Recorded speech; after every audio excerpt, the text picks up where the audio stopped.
You did a good job, man. Thank you. About $5 million. Bem-vindos a mais um episódio das sagas das histórias que eu estou compartilhando com vocês aqui nesse canal. Para quem não me conhece, eu sou Anderson Dick, sou fundador da Fueltech, mas hoje eu estou aqui para conhecer uma coleção de um cara que eu conheci nos encontros aqui de carro, que é o Café em Octane. Toda vez que eu ia no encontro, ele vinha com um carro diferente. E aí um dia ele sempre me convidou também para vir ver a coleção e hoje eu resolvi vir aqui. Fui dar uma olhada no Instagram dele, vou deixar para vocês aqui o link já antecipado, se vocês quiserem correr já e olhar. É insana a coleção do cara. E outra, é a 15 minutos da minha casa, é literalmente vizinho aqui, dá para aparecer mais vezes. Então hoje nós vamos conhecer uma coleção aqui nos Estados Unidos que eu acho que vai agradar a todos vocês. Para mim, fiquei abismado, não entrei lá dentro ainda, vou querer conhecer. E eu vou contar um pouco da história de vida dele, né? Ele vai contar a própria história. O episódio de hoje vai ser em inglês, praticamente todo. Então é o seguinte, agora é aquela desculpa para vocês aprenderem um pouco de inglês. Para quem não fala e para quem fala inglês para treinar, porque quanto mais o cara treina, melhor. Então vai ter as legendas aqui embaixo em português, inglês e espanhol. Então acionem as legendas aqui para vocês poderem entender toda a conversa e quem quiser treinar o seu inglês é uma boa oportunidade. Bota na TV, chama a família e aproveita, porque hoje esse episódio eu acho que vai dar muitas ideias aí. E ele falou que ele está querendo vender alguns carros aí, eu já estou até preocupado agora com que carro que ele está querendo vender. Mas vamos ver. Bota aí.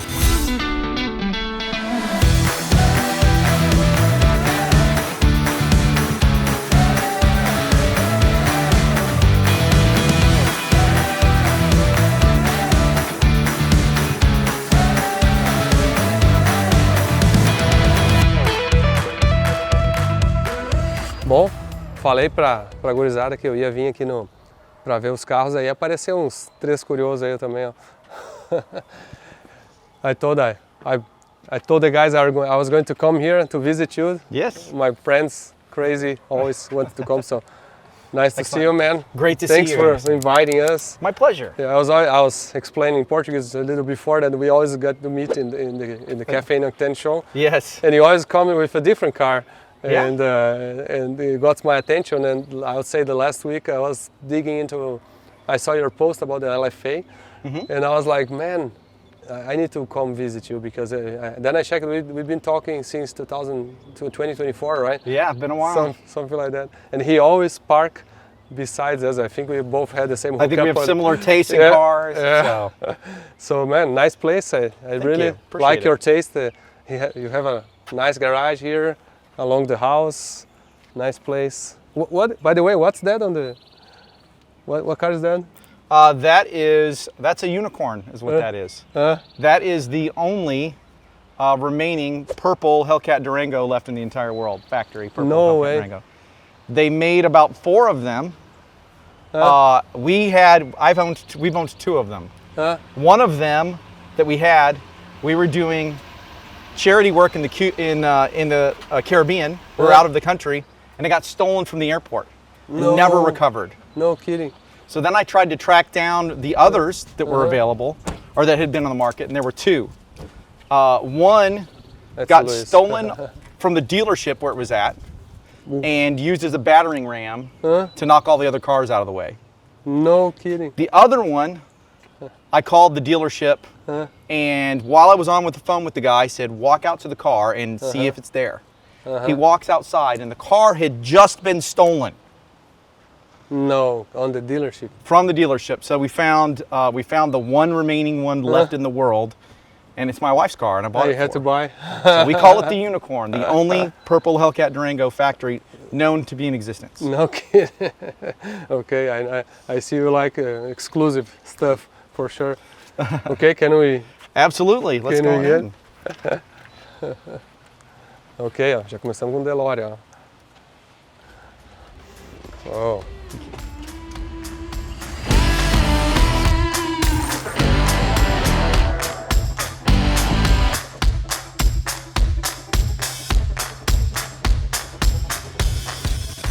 Man, it's okay.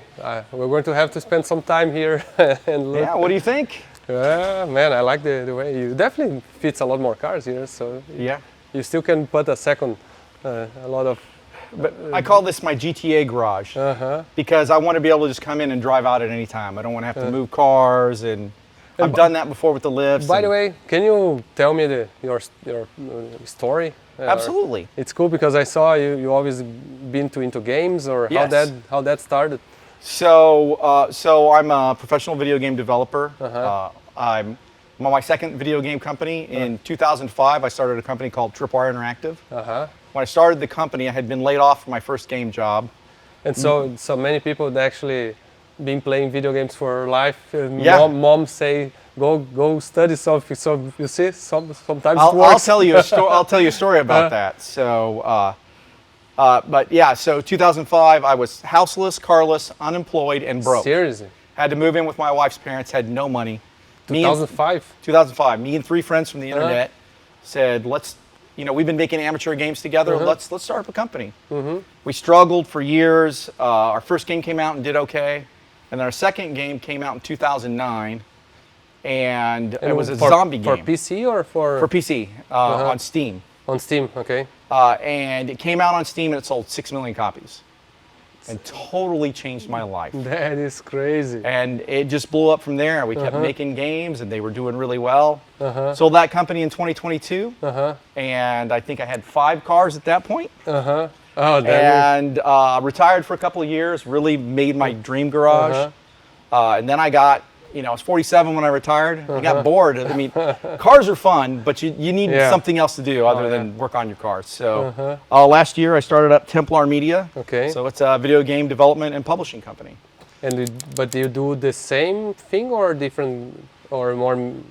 Same thing. These developed games. Development. And I used to, in the early days, I programmed all the games. But when my previous company got to about 100 people, they said, you got to stop programming and start running the company. Yeah, right. I wish I could still program all the time. So that's what I do. I say I'm the person that pulls amazing performances out of talented people. Yeah, and that's a very important talent to develop. And I love doing it because I love video games. But yes, my mother would tell me, you're never going to get anywhere playing video games all day. But at some point, I bought her a house. And said, hey, Mom, how is that me doing video games all day? How's that working out? She's like, yeah, I know. For me, not. I mean, some way kind of similar because, especially in Brazil, 25 years ago, performance was not going to take you anywhere. It was just something like, you're going to be a mechanic, or nobody makes money being a mechanic, or that's not really a proud job for most people. And I actually started as a professional musician. I was playing in a death metal band. Oh, yeah. A great Brazilian band, Sepultura, was one of my favorite bands. So that style of music. But playing metal in the 90s, I guess it turns out not everybody wanted to listen to metal in the 90s. So, sure, yeah. So then I turned to video games and never looked back. But then that's awesome, man. It's cool. And now I'm sure everything is changing so much in the game industry. Because of AI and everything that is going, how do you see that? It is, well, one of the things that you're seeing right now in video games is, I call it the video game apocalypse. So in 2020, 2021, COVID happens. Yeah. Everybody's at home, right? Yeah. So they're buying lots of video games. They're playing video games all the time. And then by 2023 and 2024, every video game company was making a lot more money. So they started spending a lot more money. And then 23, 24, it went back down to pre-COVID levels. Yeah. And actually, that happened to pretty much any industry. Yeah. Including ours. Yeah. So we've had over half of the games industry is unemployed right now. Even just like last week, what's the most successful video game right now? Fortnite. And the company that makes Fortnite just laid off 1,000 people. 1,000 people. So it's been a challenging time in that industry right now, but it's also a good time to start something because it's opportunity. Because when everything is down, you can come in and ride the wave back up. Yeah, man, that's a nice life story and challenging because, especially when it really go, let's say bankrupt almost, or it's and you come back, you know that where you came from and how to do it. Usually, if you're in this position. I feel you're more brave to actually accept challenging or take risks, right?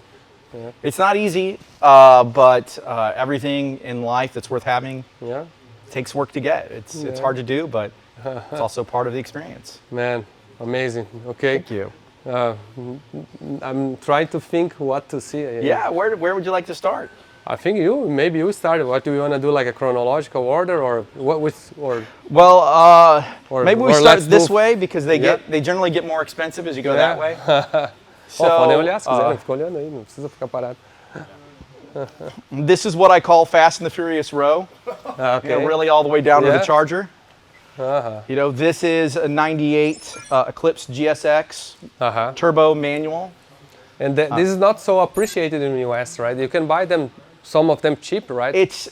So the all-wheel drive ones are not as cheap as the two-wheel drive ones are pretty cheap. Yeah. These are still relatively cheap, but they're hard to find. I spent 5 years looking for a nice GSX because they were all beaten up in the 90s and the 2000s. It became like a cheap car sometime. Yeah. So, can I open? Absolutely, go for it. A lot of the cars I have are low miles, but this one's about 150,000 miles, or like 220,000 kilometers. Yeah, but it looks so good. Original paint and mildly modified. This one's about to go to the speed shop, though, and come back almost twice as powerful. Oh, yeah? What you're planning to do? Probably 450 at the wheels. Huh. Is the engine stock? Mostly stock. Different turbo, but yeah, feel free to open it up if you like.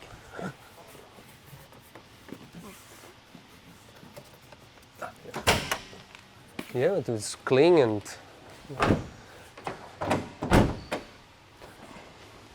yeah. You know, in Brazil we had a lot of this. There's not so many cars in Brazil in the 90s because before 1994 there was only 4 brands in Brazil. Okay. Ford, Chevy, Fiat, and Volkswagen. Volkswagen. Okay. Yeah. And then in 1994 they opened up for import, and this was one of the was heavily imported as a sports car. Okay, great. For the era, but not many X's. Most of the T's, the front-wheel drive ones. Okay. And, but there's a few over there. But yeah, so different intake, 16G turbo. Yeah. But it's about to go in for forged internals and the big boy build. Yeah. Not crazy, you know, just as crazy as I can go with the stock drive line. Yes. No, and this is also not easy to replace, right? Yeah. Yeah. She's a lot of fun, and of course, Brian's car in the first Fast and the Furious. Yeah. Was. Are you making the paint job? No. Because this is the original paint. So cars from that era didn't have great paint, but Mitsubishi paint was particularly horrible. So to find one that the paint isn't horrible on. Yes. So I put paint protection film and ceramic on it, and just rolling with it. With the white wheels, it's got Evo wheels and brakes. Yeah. Oh yeah. So it's kind of a look. It's a little dirty right now. Just ignore the dirt. But yeah, it's fun. It's kind of a neat look and very period. Would you mind if I asking you like what would be usually a retail price of each of the cars? Sure. What do you think would be a price for this car? Right now, I think they're going for the low to mid 40s. Mid 40s. Yeah. It's a nice car, hard to find. Okay, I had one. Yeah. I had one, a yellow one. Yeah. But that car I had to sell it. A few years ago. When we have a flood in Brazil, we have a huge flood we literally lost everything on the assembly line, and then I did like a giveaway. Because just to have an idea, we sell a lot of apparel from Fiatec, and we had about 18,000 pieces of apparel that stayed in the flood. The flood in Brazil was, to have an idea, is a state the size of Georgia. Wow. 2 million people lost their houses, and in our specific location, it stayed for 30 days with 6 feet of water. Everything, 30 days, 6 feet of water. It's horrible. So we literally lost a lot of stuff. So ended up, we made a giveaway to sell those shirts and recoup some of the money. And then I had to pick my RX-7. It was a 93 fully restored, like rotisserie restoration, built engine, and it was sad to get to have to give away him, but it was for a good reason. That's a bummer. My interior was the same color. Okay. But then I ended up switching to black. Gotcha. How about this brand new? So this is a 93 as well. It's got 42,000 original miles. It is completely stock except for it's got tine coilovers and a period racing bead exhaust. But very fun to drive. I like to think is this, when you have a collection like this, you can see the evolution of sports cars and you see the path that the cars went. Like I don't have it anymore, but I had a 3000 GT. You know, all-wheel drive, heavy, but kind of luxurious. And that's the direction that a lot of modern supercars and sports cars went, where it's really lightweight and tossable. Yeah. Most cars didn't go this direction, so it's this evolutionary path that you get to discover that's unlike anything else. Yeah. What about these pads on the tires? That's how I make sure that I don't back into the wall. Ah, okay. So I have those on the ground, and you get a little bump when you go over it, and then you get a big bump when you hit the end, and this is where you stop. And does it help on the tire deformation, or probably not, right? It really doesn't. It's just about helping the bumper deformation, or not having the bumper deformation. Now, one of the fun things about this car you might want to look at, so many of these, as soon as people got the car, they pulled the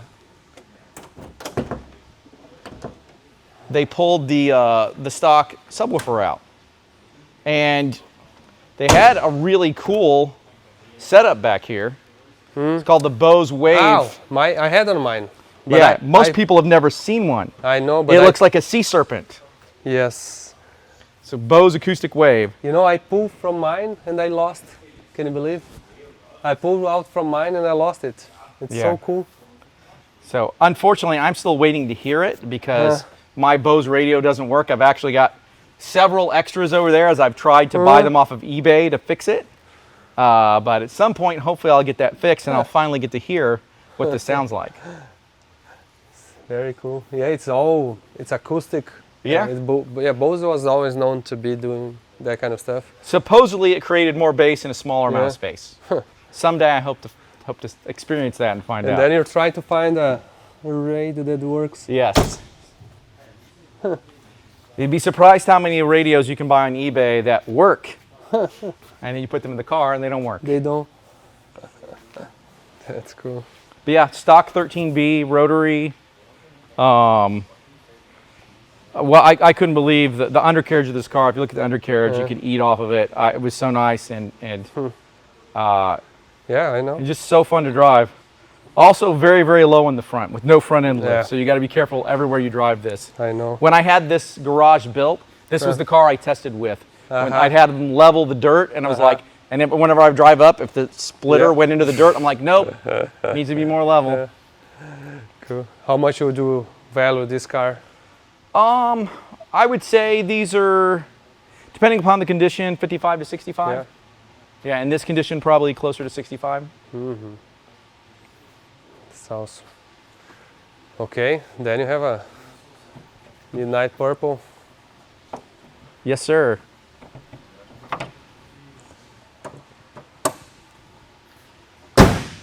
Yeah, this is one of about 60 original base R34 GTRs in midnight purple. Oh yeah? And it is an original midnight purple car. It is. 50,000 kilometers. Oh yeah?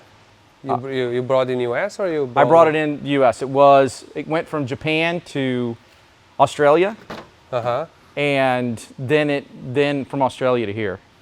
And you know, when you buy cars overseas, I had them send me hundreds of pictures, but you don't really know. You're not sure what you're going to get. And then when this car arrived and I saw the condition, I was like, oh my gosh, this is the nicest R34 I've ever seen. And it is, when I pop the hood, you'll see it is, I've never seen another one this clean. I know they probably exist, but this is, you know, practically like a Concours level car. Which is good and bad because it actually makes me a little, I drive everything that I have. And it makes me scared to drive it because it's so nice. I was in Japan beginning of the year And I went for the largest ever auction in Japan. Have you been there? No, you need I've never to been go. to Japan. I would love to go. In Yokohama, they have the place where they do the auctions, and there they had a new facility. So they have for the first time, they had over 9,000 cars being auctioned on the same week.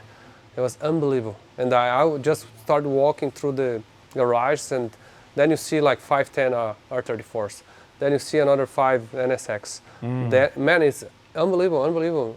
Every single of these cars, but they were going very high prices.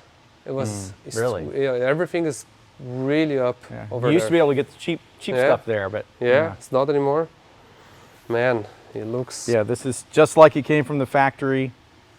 Every they all have problems here, right? In this. Yeah, they do.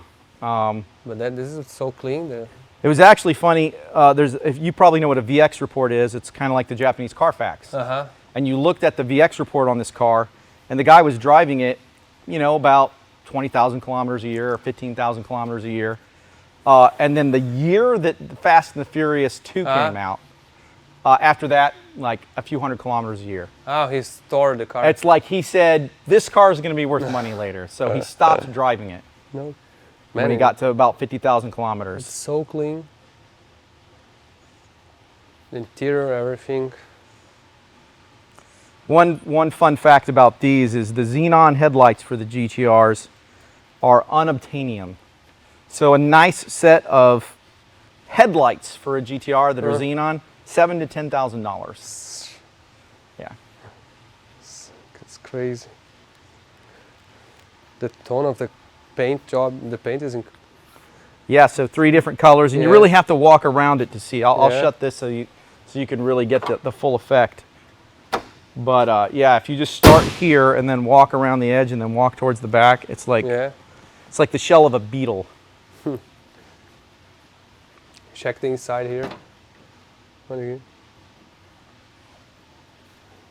Can I grab this key and show you something fun inside? Okay.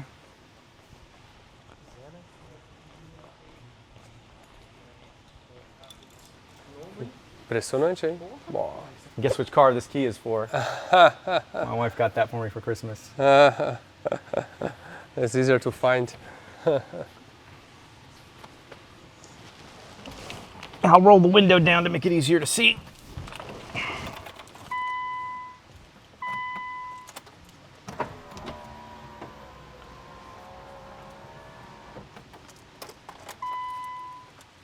So if we watch this screen, the screen on top. Of course, you got the GTR logo, and then you have this really cool screen. Now, modern cars, they all have screens in the middle, but in 1999, this was really revolutionary.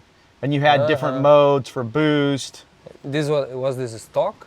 This is stock. This is how it came from the factory. Man, 1999, imagine. But being in the industry that I am, one thing that most people don't know is that the developers for Gran Turismo, the video game, designed the graphics for the heads-up display. No kidding. Yeah.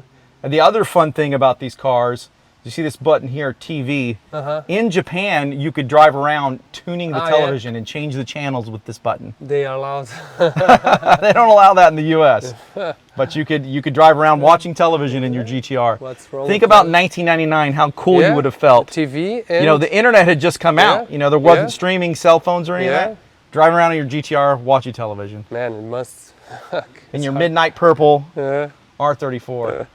How many of these in this combination? So there's 2 types. There's the base GTR and there's the V-Spec. There's about 100 midnight purple V-Spec cars. And there's about 60 base R34 GTRs. 60 only. So there's about 1160 total ever made. Made or existing? Made. So don't know how many are left, but that's how many were made. Probably left half of that eventually. Yeah. I think there's maybe 4 or 5 this color in the U.S. Originally, like people paint the car later, but that having come from the factory in this color. That's crazy. That's awesome.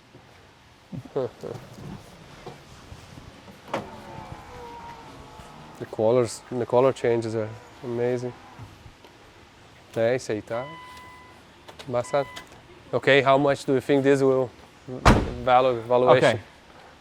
So when I got this car, they were going midnight purples only, because midnight purple is worth almost twice as much as any other color. Bayside blue is a little closer, but a white one versus a midnight purple one, they were worth almost twice as much. They were going for a little over 300,000 US dollars when I got it, and now I'd say they're probably in the low 200s because as the 25 years has rolled over, more and more R34s have been able to come in. Sure. So, fortunately for me, you know, I joke and say, you can take the boy out of the trailer park, but you can't take the trailer park out of the boy. And growing up really poor, I'm always looking for a deal. I paid nowhere near $300,000 for this car. You did a good job, a good deal.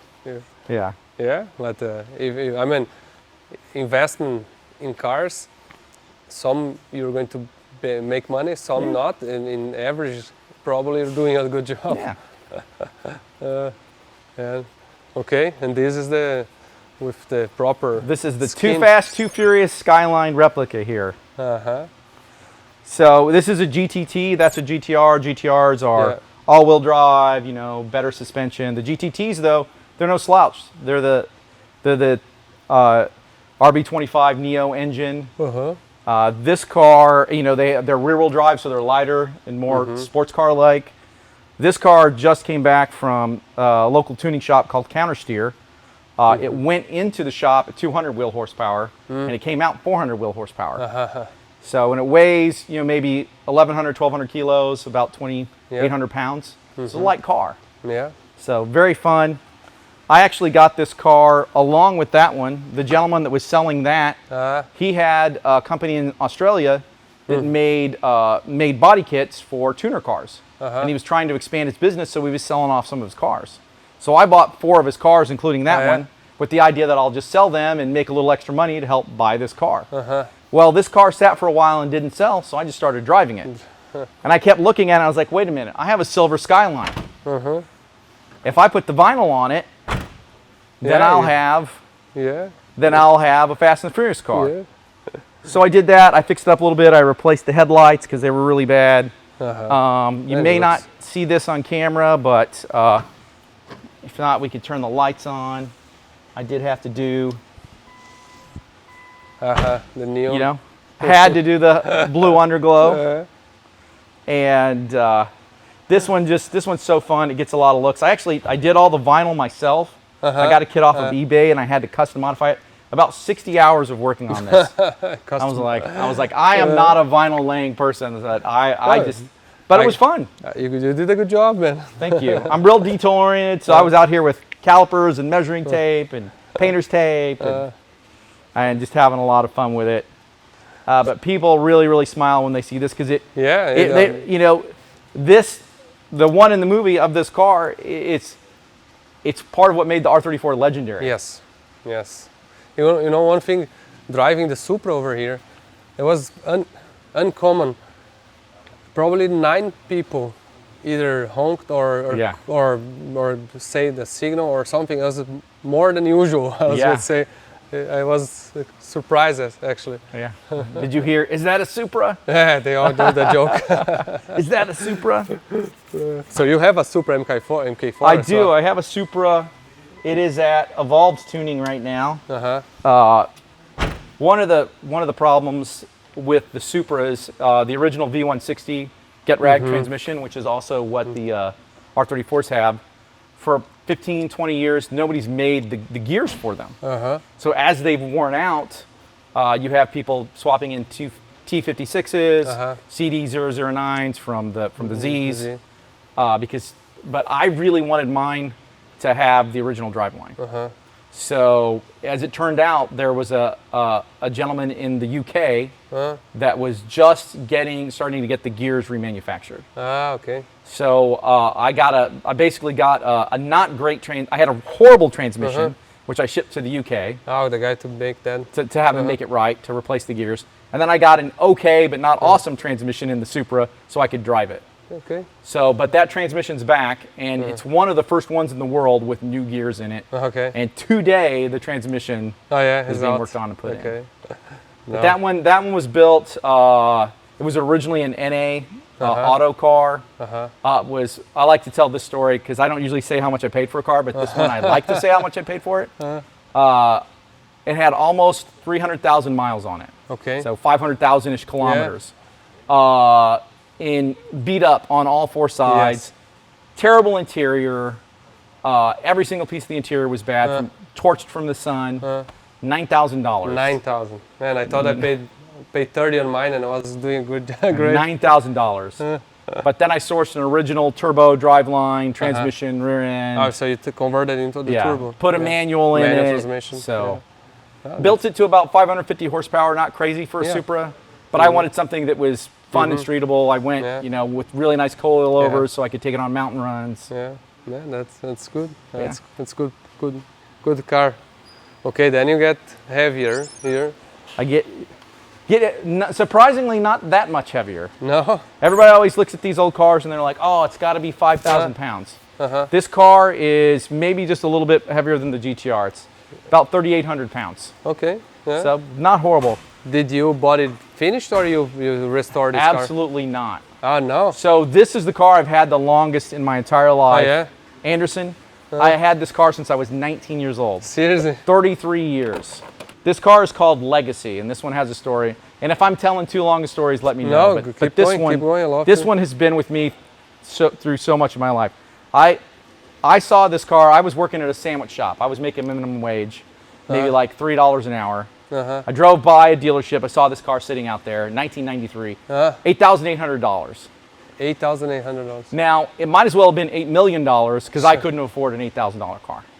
But I drive by it every day and I was like, oh, wow, I'd love to have a Dodge Charger. I watched Dukes of Hazzard, you know, and all the movies with Chargers in it. And one day, it was gone. I was like, okay, somebody bought it.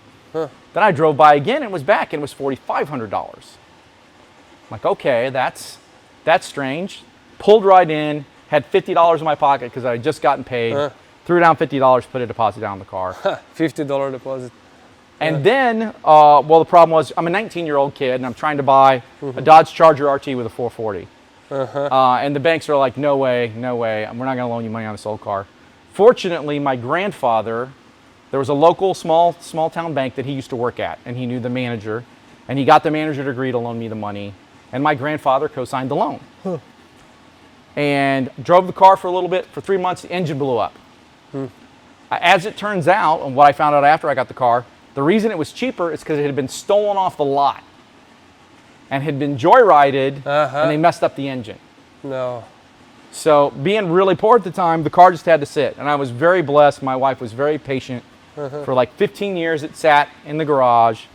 And then about 15 years ago, literally it went into a restoration shop. Went through every bad restoration shop in Georgia.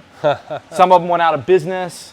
Some of them ripped me off. They would send me a $5,000 bill every few weeks, and they'd sand the same part of the car and send me pictures of the same part of the car. Kidding. But finally got finished just a few weeks ago. Oh, I was going to say, man, it's brand new. It's like everything from top to bottom. And the reason, Anderson, the reason it's called Legacy is because my grandfather, who helped me get the car, just co-signed the loan. I had to pay for it. He passed away just a couple years after I got the car. But my grandmother lived to be almost 100 years old. Okay. And every time I saw my grandmother, she would ask me, Johnny, do you still have that old Dodge that Grandpa helped you get? Okay, so how important that is. Right? And I said, yes, Grandma. Johnny, are you still fixing it up? Yes, Grandma. And when she was on her deathbed, I brought her two things. So she couldn't really see very well or hear very well at that time. My grandfather had a ruby ring that he wore, and she hadn't seen it since his funeral. So I brought her that, and she put it on, and she just smiles, and she's spinning that ring. And then I had the original loan paperwork from when he helped me get this car, where he had signed it in ink. And she rubs his signature because she can feel it. Like, do you know whose signature that is? Yes. And she's just smiling. She knows she's going to see him again soon. So to honor their memory, this car is called Legacy because it's part of their legacy that I have this. Man, beautiful. And you know, I never say nothing, you know, that I would hold on to anything forever, but this one would be the last one out the door because it's so special to me. You know, hopefully my daughters They can, 2 daughters, so they can fight over who gets it after I'm gone. Man, let's open the hood, pop the Absolutely. hood. I can remember which side it's on. There we go.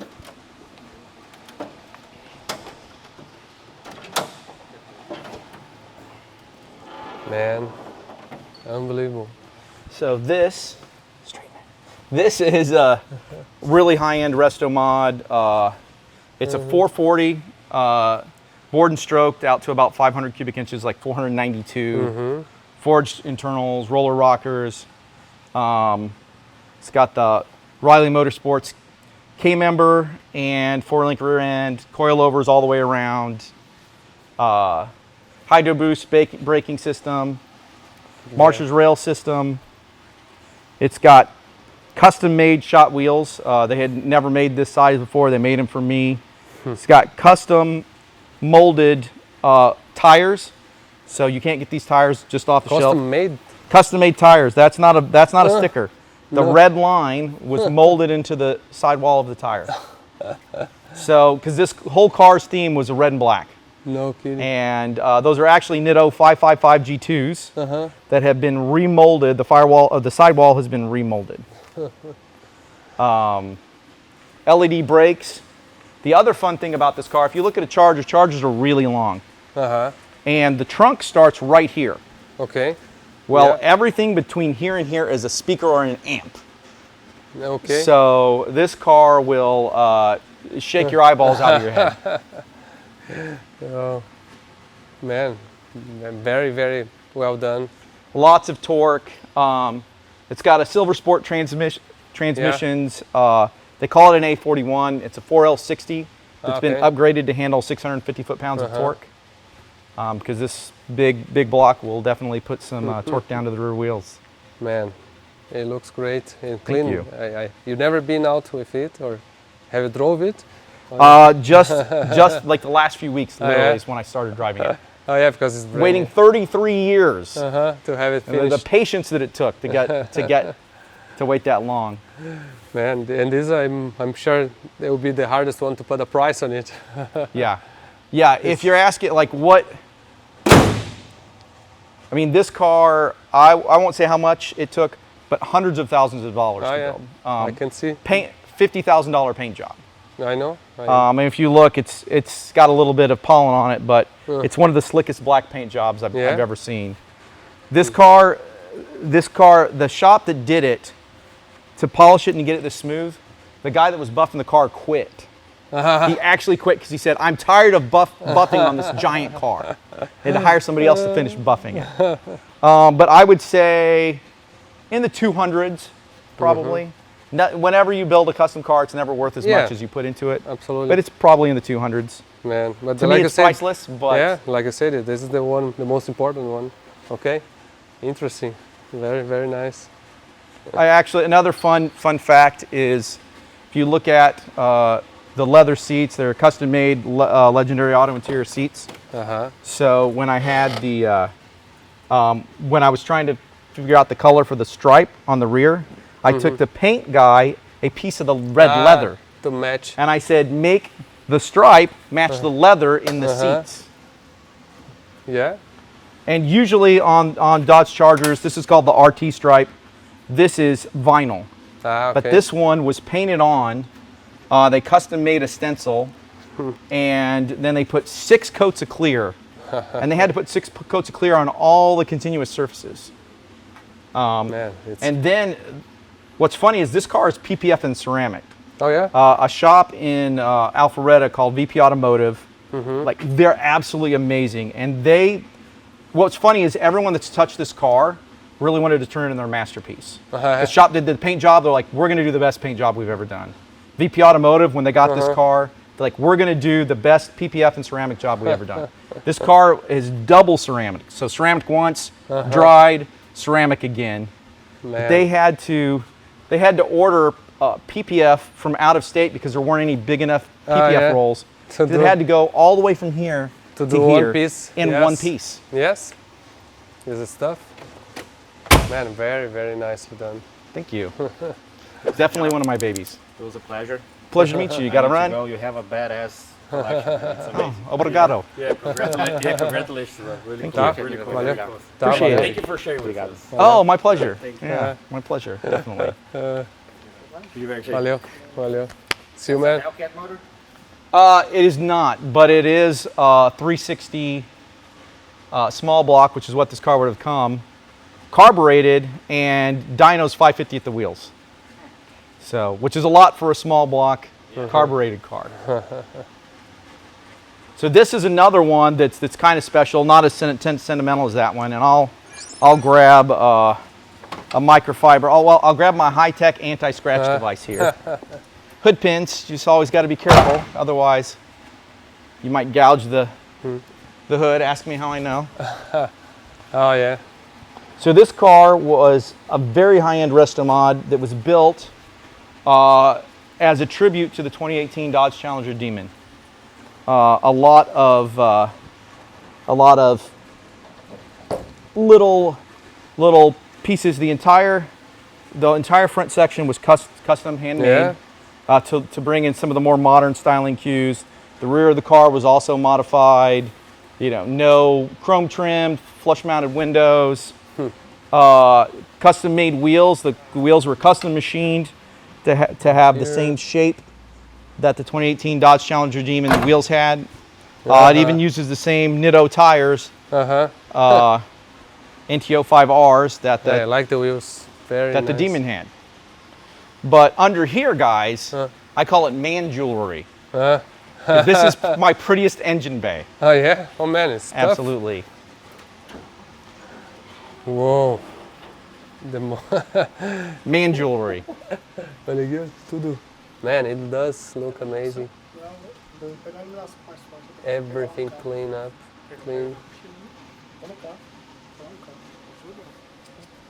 So this one had some interesting technical problems to solve. It had, when I got it, you know, it's 550 horsepower at the wheels, 6-piston Willwood brakes, coilover suspension, handled like a modern sports car, stopped like a 1940s car because it had manual brakes. Yeah. And the problem is a brake booster could not fit next to the chassis reinforcement. So a great shop in Buford called American Resto Mods came up with a solution where they have a hidden electronic brake booster. Okay. And because obviously like a big, Yeah. you know, even a hydro boost system would not fit there. So this thing now stops like a modern supercar and handles like a modern supercar, which is pretty amazing for, you know, maybe like a 3,500 pound car, factory. Man, it looks amazing. And how long ago this car was finished? 2017. 17? Yeah. Man, It was created in 2017 and then I upgraded it over the last couple of years. Brakes, better stereo system. Which year is this originally? This is a 1974, which is also the year of my birth. So that's kind of special for me. Really not too wild on the interior, a little bit of custom work. Yeah. Man, it does. If you get B-roll later, I'll show you the trunk looks, on both of these, it looks pretty amazing. Yeah.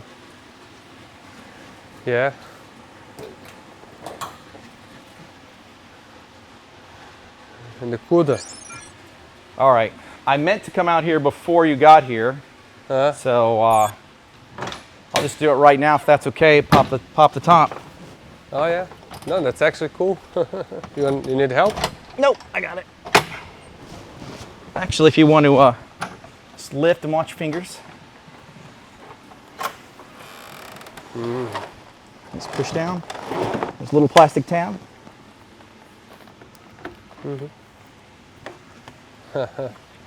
So this is a 1971 Hemi Cuda convertible. Now, does anybody know about these cars? The Hemi is obviously the Hemi, right? You know, I have a 72 Cuda. Yeah? Green as well. Awesome. But mine is actually doing a full restoration in Brazil. But it was that's a great. 340, the regular. Yeah. So the Hemi Cuda, the 71 Hemi Cuda convertible is the most valuable muscle car in the world. No kidding. They made 13. Huh? Maybe if I go the right direction. They made 13 Hemi Cuda convertibles in 1971.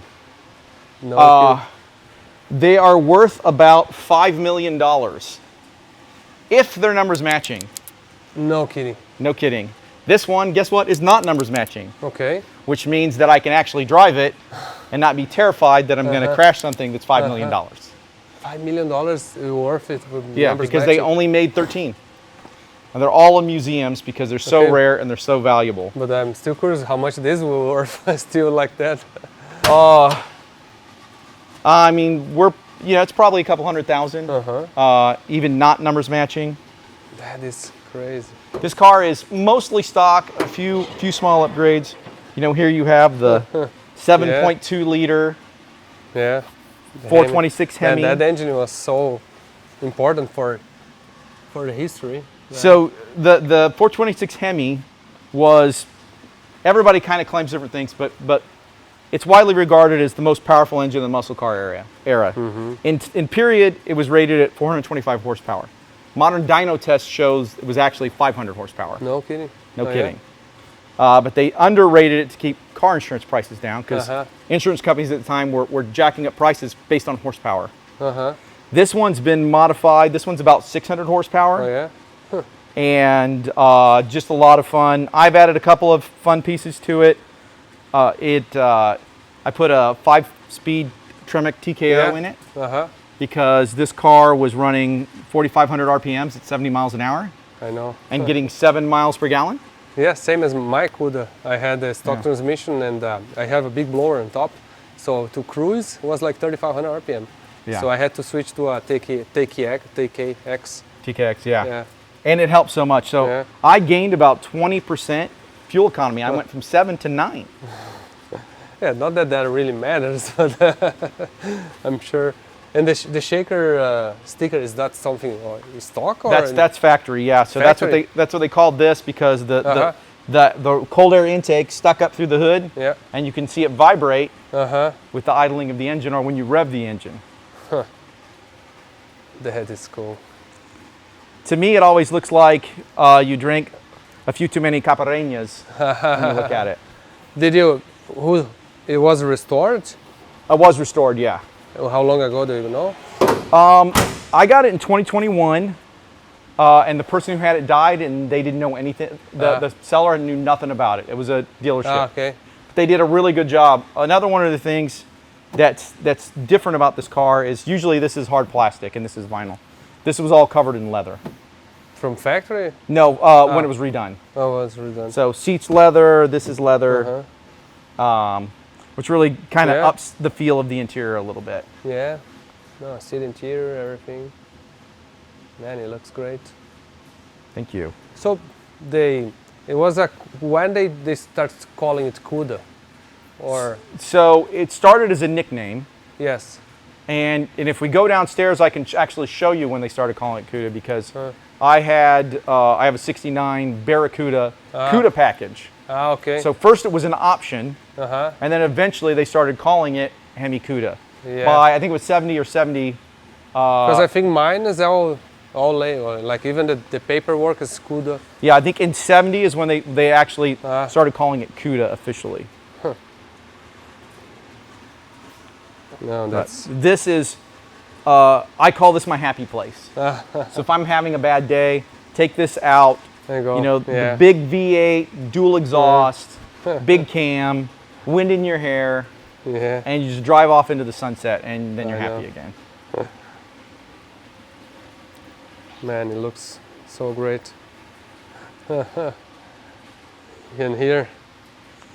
2000 Trans-Am WS6, original 6-speed manual, 39,000 original miles. Oh yeah. I had one of these when I was, well, let me zoom out a little bit. When I was in my 20s, this was the aspirational car. I went to a dealership and saw them new, and they were $32,000, and it might as well have been $32 million because I was making like $600 a month. So So when I got to the point where I could afford one, about 10 years ago, I bought an automatic and I liked it a lot. But I had a nephew that was a former combat Marine, good kid, and he loved that WS6. So I sold it to him. He said, I really want to get another one. Tracked this one down, original owner, engineer, kept it under like a flannel blanket in his garage all the time. So this is something you don't see, just a completely stock LS motor. You see even the harnesses from the time. Yeah, everything original.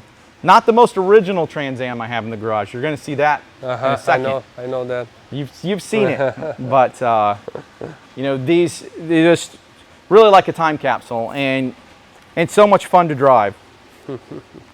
320 horsepower rated from the factory. Yeah, one of the first LSs, right? Yeah, I've got a small tune on it, so it's about 350 now. It's basically, in the Corvette, the LS was 350 horsepower, so you basically tune it to be just like the Corvette. Yeah, man, clean. And these are usually all beat up too. To find one in this condition is pretty special. What do you think is worth this now? 35 to 40. Yeah, I've seen some starting to hit the 40s. Really though, for a car like this, that's still that's great. Like you get an amazing sports car, fun to drive, T-tops.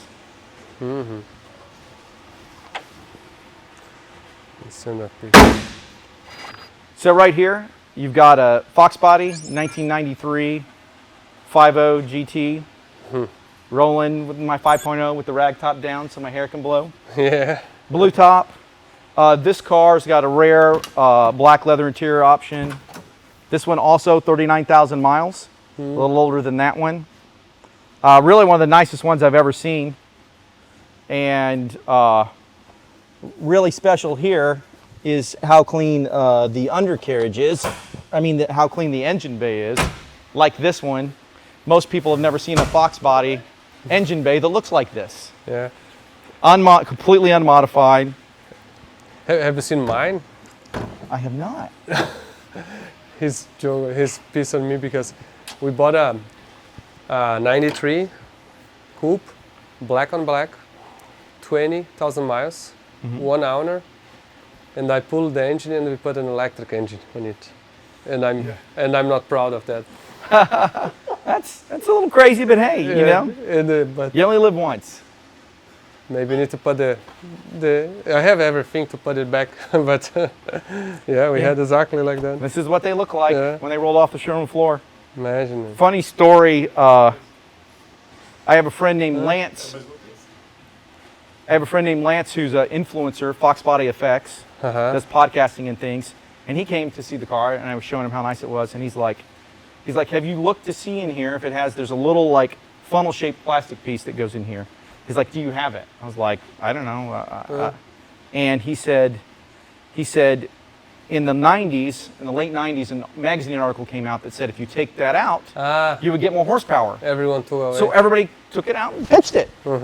Which means that little plastic funnel is now worth $650. So we popped the air cleaner out and we looked, he's like, oh, it's missing. So I'm like, that's okay. So I'm showing him the rest of the car, and I open the trunk, and I show him in the trunk, and there's a little bag in there. And I was like, what's in this little bag? And I pull out a little black funnel. He's like, do you want to sell that? He's like, I'll give you $50 for it. I was like, you just told me it was worth $650. I think I'll keep it. But the original owner had just taken it out and put it in the trunk. At least it's saved. Man. And people ask me, you know, because I have like all kinds of wild cars. People ask me like, why did you buy that? Why did you buy that? I'm like, it's just fun. Yeah. It's like Americana. It's put the top down, and you know, it's 225 horsepower, manual transmission. And a lot of people must. A lot of people catch attention. Catch attention of a lot of people. Yeah. Well, I love it. It's so much fun. As a matter of fact, I had one almost just like this, and I sold. It was about 80,000 miles. And I missed it so much, I bought another one, just like it. Just lower miles. Man, amazing.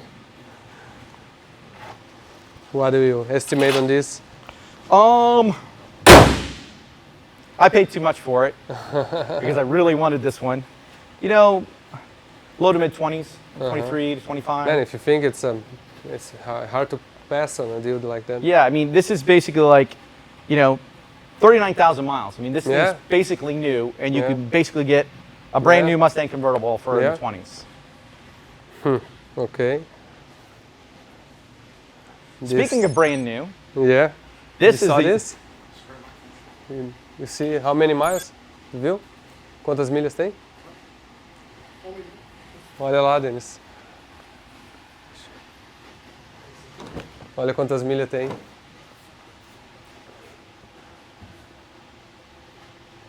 Meu 600 milhas. Tem 600 milhas o carro. 600 miles. stick your nose in and smell. É. Still smells like a brand new car. Where did you found this? I found this at an auction, and I actually spent a year tracking it down because it kept going up for sale Oh yeah? and not meeting reserve, Ah. and I kept missing the auction. And finally, I drove to the auction and said, "I'm bringing this car home." And I grew up watching Knight Rider. This is the 4th or 5th one of these that I've had, but this is the nicest one, Yeah. almost certainly the nicest one in the world. In the I bought it with 523 miles on it. Just about a month ago, I started driving it. It's now got 700 miles. And one of the things I like to have people do, feel the steering wheel. Just squeeze the leather on the steering wheel.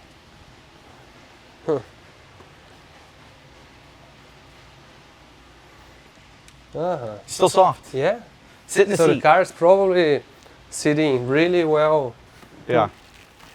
The seat foam's not all worn out. Man, unbelievable. The other thing about this, Have you done anything to it or just clean? just cleaned. o cheiro daqueles Monza zero, lembra? Oh, actually, I take that back, Anderson.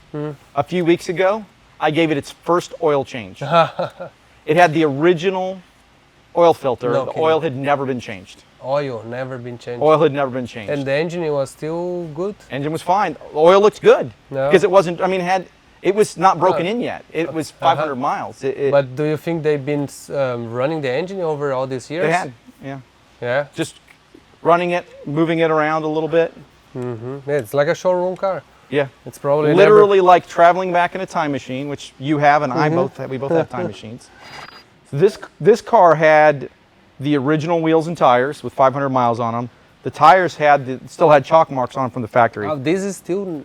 No, I took yeah, them off, I was going to say. and I'm just storing them. You're storing them. Yeah. So I put modern tires on it because the tires were 44 years old, and got a second set of rims that weren't 500 miles.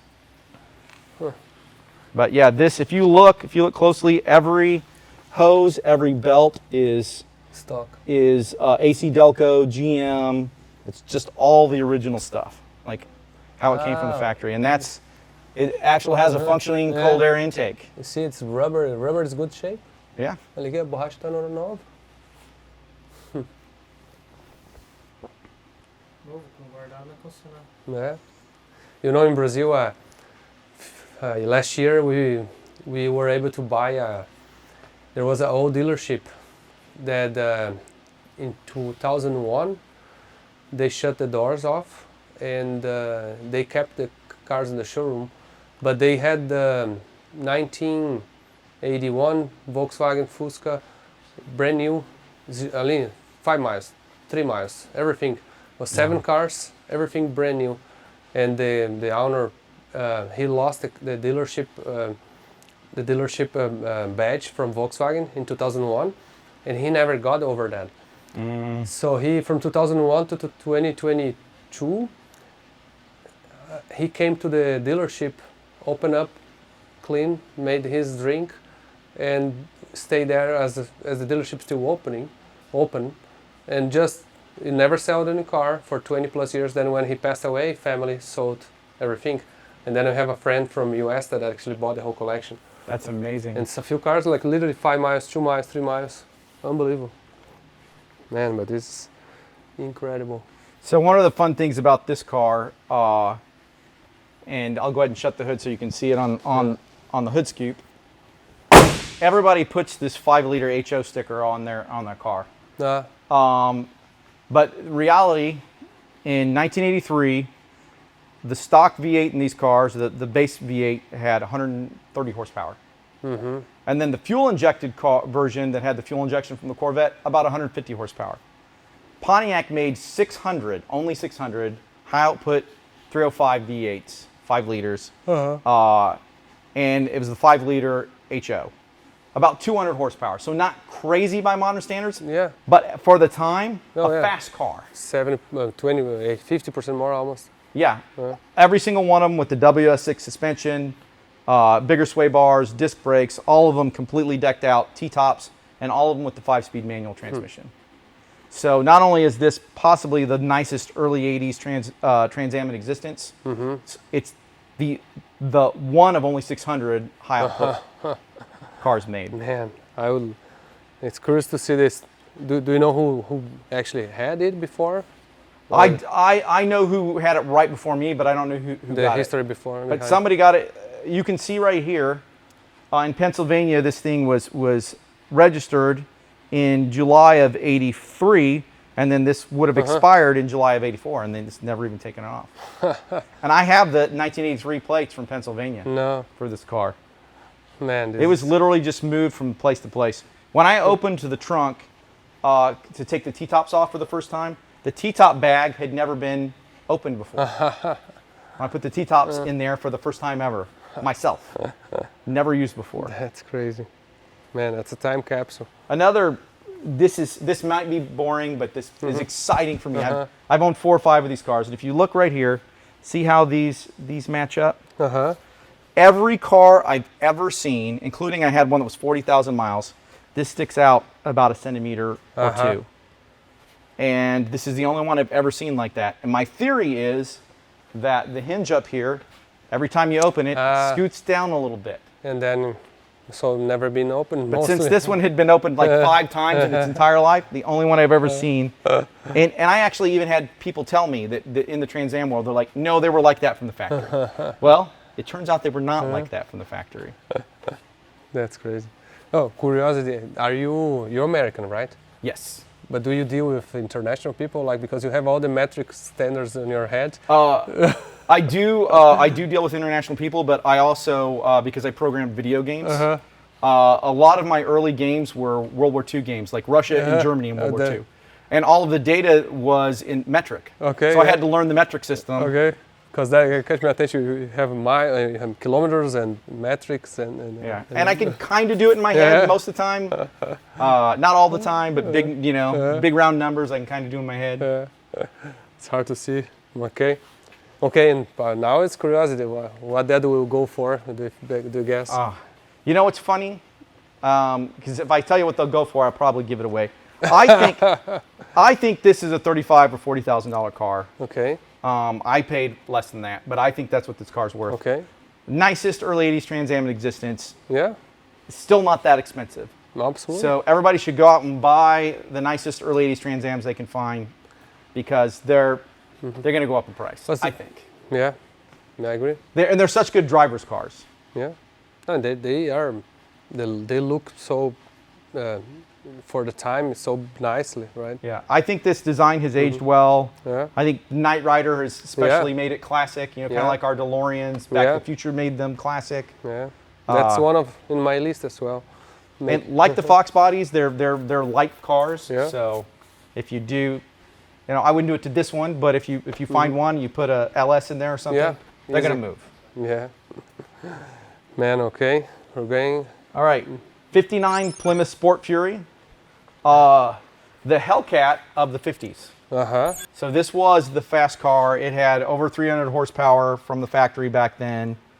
According to, I think it was Road and Track in the period, said this was also the best handling American car outside of the Corvette. No kidding. No kidding. It had, at the time, a revolutionary torsion bar suspension, which is what actually the Challenger and the Charger used 10 years later. But this was the first Mopar vehicle to have it. But this one's super cool. This actual car was used in the Hollywood film Hidden Figures. Oh, yeah? It was an extra. It was driving around in the background in a few scenes. But this car has a really unique feature that I'd love to show you. So you're going to be the spokes model here. All right, so grab that handle, pull it up and towards you. This? Yeah, just grab it. Pull it up and towards you. From the factory. From the factory. Yeah. And how cool is that? Man, imagine. And they don't make cars like this. Look at the headliner. Yeah.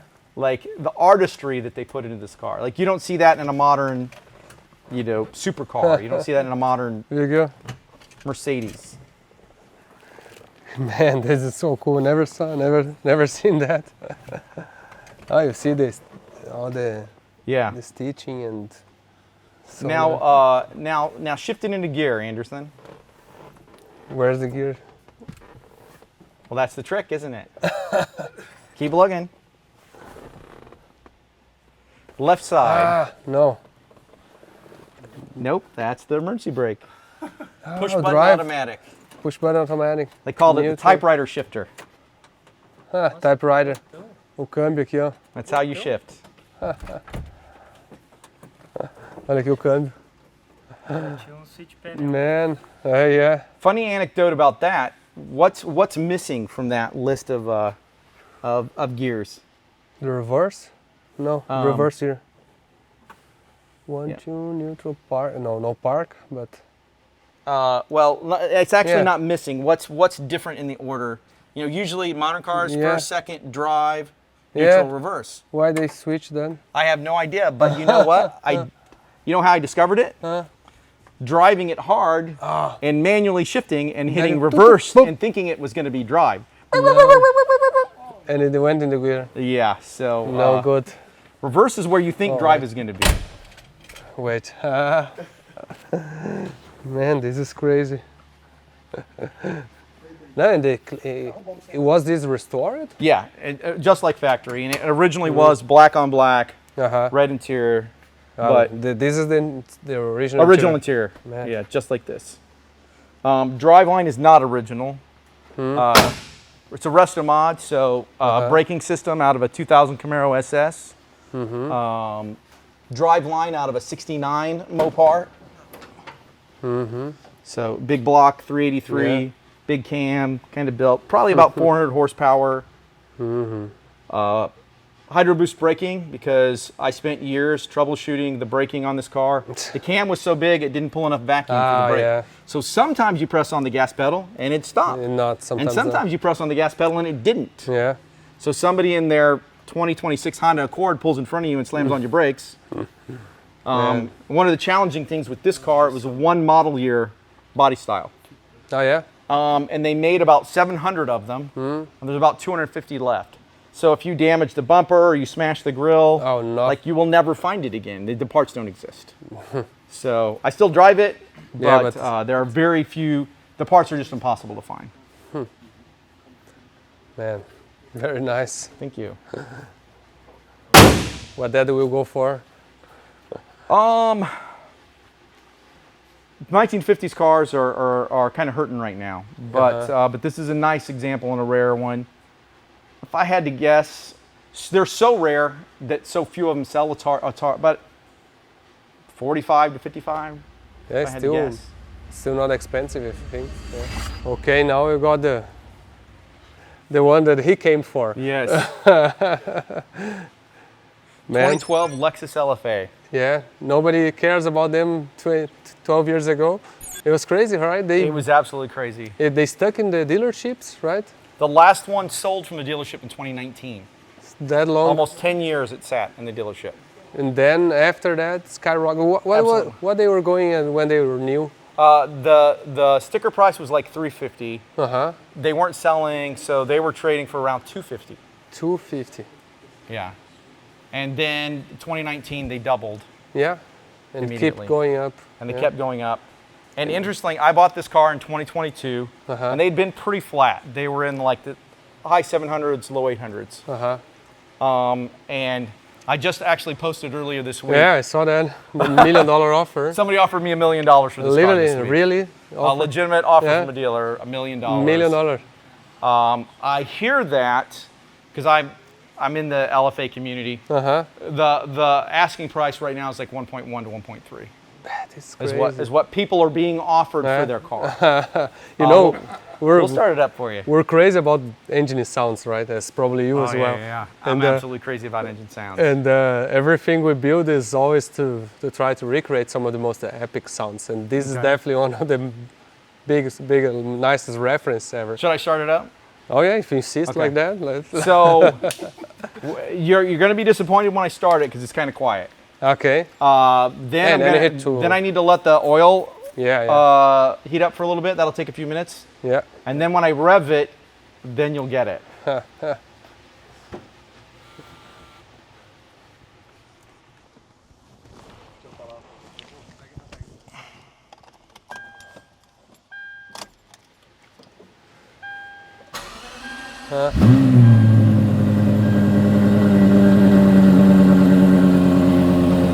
Oh, dashboard. Now, one of the fun things about this car that almost nobody knows, and he might want to catch this on video, is you know, all the modern cars they have the digital screens, right? Yeah. This is one of the first cars with a digital screen. But this one has a trick that none of the others have. It's two separate screens, and the actual screen moves. A big metal ring. The whole screen moves, which is kind of neat. It actually moves. Yeah, all carbon fiber. Yeah. Carbon fiber chassis. Only the engine mounting area. Fiber. Yeah, only the engine mounting area is aluminum. Everything else. And they were insane when they decided to build this, right? They were absolutely insane. Let's show you the motor. And this is number 403 out of 500 LFAs built. There's about 180, 190 in the US. Oh, only then? Yeah. And of course, until they're 25 years old, no more can come in. Man, the color is, I never paid attention, but the metal on the color is insane. Yeah.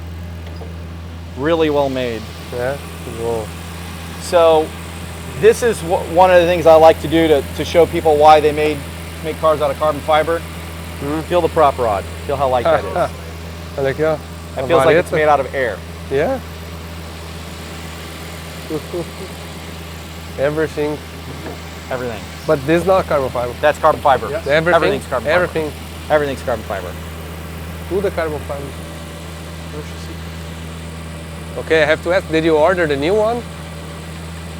It's not available to order yet, but when it is, yes, I'm sure you need one. I am in touch with Lexus. Let's put it that way. I saw that one in Japan. It's amazing. Yeah. I mean, so this is the highest revving factory V10 ever put in a car. 9,600 RPMs. Yeah. And the Lexus engineers tasked Yamaha with a crazy task. Said, we want a V10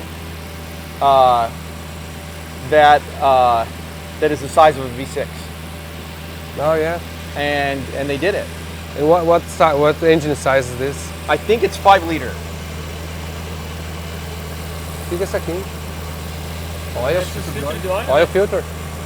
No, it's part of the throttle system. It has individual throttle bodies as well.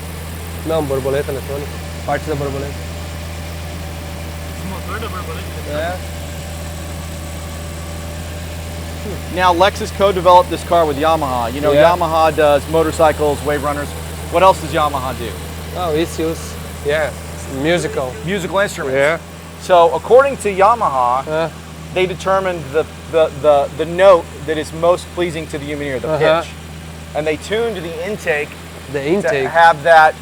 To have that sound. And then it's not speakers. They have tubes that run from the engine bay up around behind your head. No, I need to ride in so that you hear, it sounds like surround sound of the engine bay noises. Man. And then they also obviously tune the exhaust, which is part of why this thing sounds. Because you always think only on exhaust when you're talking engine sound, but the intake actually is such a big part of it. Yeah, it's such a big part. Another fun touch, when I went to I went to an LFA event, they had 42 of the LFAs in one place. It's called 42, so almost a third of the LFAs in the U.S. And they brought in the assistant chief engineer for the car. He designed the chassis. Tamura-san was his name. And so while we were at the event, I asked Tamura-san to sign my car. Ah, yeah. So I had him sign the chassis because he designed it. He's in his 70s, he's retired now. I also let him start the car because he hadn't started one since 2010. Oh, man. So super nice gentleman. And he told me, I could talk about this car all day, but there's one fact that I'll share with you because the internet needs to know this. Nobody on the internet knows this. I've always wondered, what are these vents for? Yeah, I thought the same. Like nobody knows. You look online, nobody knows. And you got this little tube here. It's hot. It's from exhaust. And everybody thinks that this is to cool the exhaust system, like the intake or something. It's not. You come around to the back of the car, you'll see that there's two matching holes. So those tubes run I asked the chassis engineer, what are these for? The tubes run all the way from there to back here. When you're driving, you get a low pressure area in the back, which creates a suction. It sucks cool air from there and through those tubes between the carbon fiber chassis and the exhaust to keep the carbon fiber from melting. So it was an ingenious solution. Yeah, it is. The other fun thing that most people don't know is these grills around the radiator. They're all the Lexus insignia. They're all the L. Yeah. I discovered that one day when it was dirty and I had to stick my finger in every single L. I'm like, those are L's. And these are inverted L's. All right, you ready to hear it? Yeah. Okay. Será que vai acelerar mesmo ou vai dar uma pisadinha?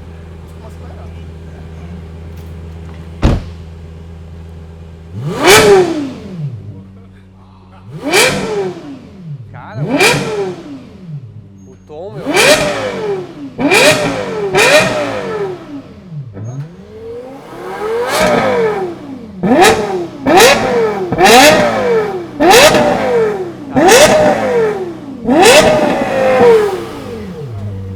Cara, o som disso, meu. Eu quero ver acelerando na rua. Tem que dar uma voltinha isso aí, né? Vou ter que convencer.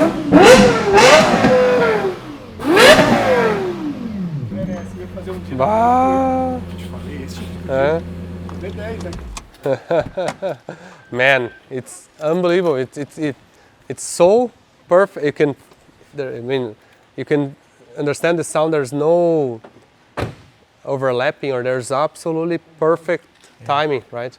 And that is about 7,500 RPMs. Yeah. It rev limits that when you're sitting. When you're driving, it's 9,600. So it's even screaming. It sounds like an F1 car. Man, okay. I know you're really insisting us to take for a ride. I do need to take you for a ride. And everybody talks about how these cars sound, but one of the things that people forget is in 2010 when this car came out, it had the Nürburgring record. Yeah. This was the fastest car in the world. So it's not just now it's it doesn't nice just sound. sound good. 15 years later, if I want to scare somebody going around corners fast, this is the car I take out. Still handles incredible. Have you ever dynoed it? I have not dynoed it. Okay. They're supposedly 550 horsepower. You want to try? If you have a dyno, I would love to try. Okay, we can dyno. I've never seen anybody dyno an LFA before. What you're doing tomorrow or Sunday, whatever. Any day, actually. Yeah. We can. Because we can. Tomorrow we can go in the shop at any time you want. Okay. We'll set something up. I would actually love to see what an LFA makes on a dyno. I've never seen anybody dyno one. Yeah. We might have to be the first. Yeah, that may be a good idea. You know what I really want actually is I want somebody. You can do this. You can help the entire DeLorean community. Okay, this is how you help. Okay, so DeLorean of Texas, they have their Stage 2 package for DeLoreans. Okay. It's like ported and polished heads, cam, rear flooring exhaust. And a stock DeLorean is about 130 horsepower. And I don't know what it makes on the dyno, like what, 100 at the wheels probably. DeLorean of Texas claims that their Stage 2 package makes 200 horsepower. Okay. No one has ever dynoed it. Oh, yeah? No one has any proof. So I have a Stage 2. Okay. So let us dispel. Yeah. My butt dyno, Anderson, says that it's 150 horsepower. Okay. For like a $5,000 upgrade. Yeah, I think it gained like 20 horsepower. I would say to gain 70 horsepower on a 130 is it's hard to get that much. So we should find out. Yeah. If you've got a dyno, Drive we should find both. We can drive both and with dyno. There you go. Okay. So this is kind of my daily driver, which is kind of funny to say, but you know, Corvette Z06 with the Z07 package. Yeah. I really think this is the democratization of the supercar. I know, I agree. Under $200,000, you have an amazing driver's car. And I was just looking the 01X now. Are they going for sticker or above sticker? I don't know, I haven't looked. Because I looked yesterday, just looking, coincidence, and seems they are selling for sticker price. I saw Well, one. if you find one for sticker price, let a brother know. 248. 248. Okay. I was like, because I was when this, you know, I have the Stingray, right? Yeah, I've seen it when you did the performance upgrade. Yeah. Yeah, the same color, by the way. We have very similar taste. Yes. But when the Z06 came out, man, it was going 80,000 plus sticker, 100,000 over stickers, some of them. So I was like, man, it's not on my budget, but. I bought this one with 1,400 miles on it. So okay. I didn't pay any over sticker. Okay, yeah. I just waited a year. Yeah, and because I saved myself $100,000. I had a friend that actually paid 80,000 over stickers. I said, man, you're crazy. Oh, but he really wanted anyway. Who cares? I mean, he still, if you really think, what can you buy, like Italian made, for this performance, right? It will be a 400, 500 or more. And these cars do what Ferraris used to do well, which is high revving V8. Yes. With a great sound, great power, and a great driver's car. And Ferrari really doesn't do that much anymore. Yeah, one thing that is very different from mine is the wide body. Yeah. It's clearly different. And I really like subtle interior colors, so I didn't want it to draw too much attention. I'm joking, of course.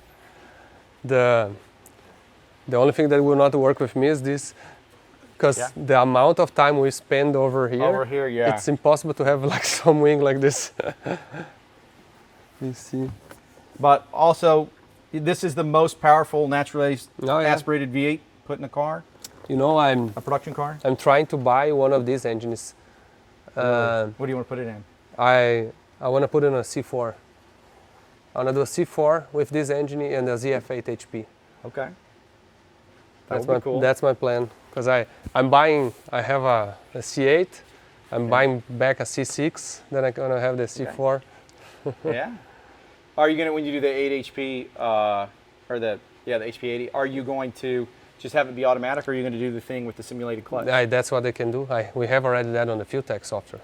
So pretty much you can clutch, and you can even do, if you know those gamers. You can even use one that select the gears? You select the gears, and then, or you do the sequential stuff. We need to do some stuff together, sir. Because I love crazy builds. Yeah.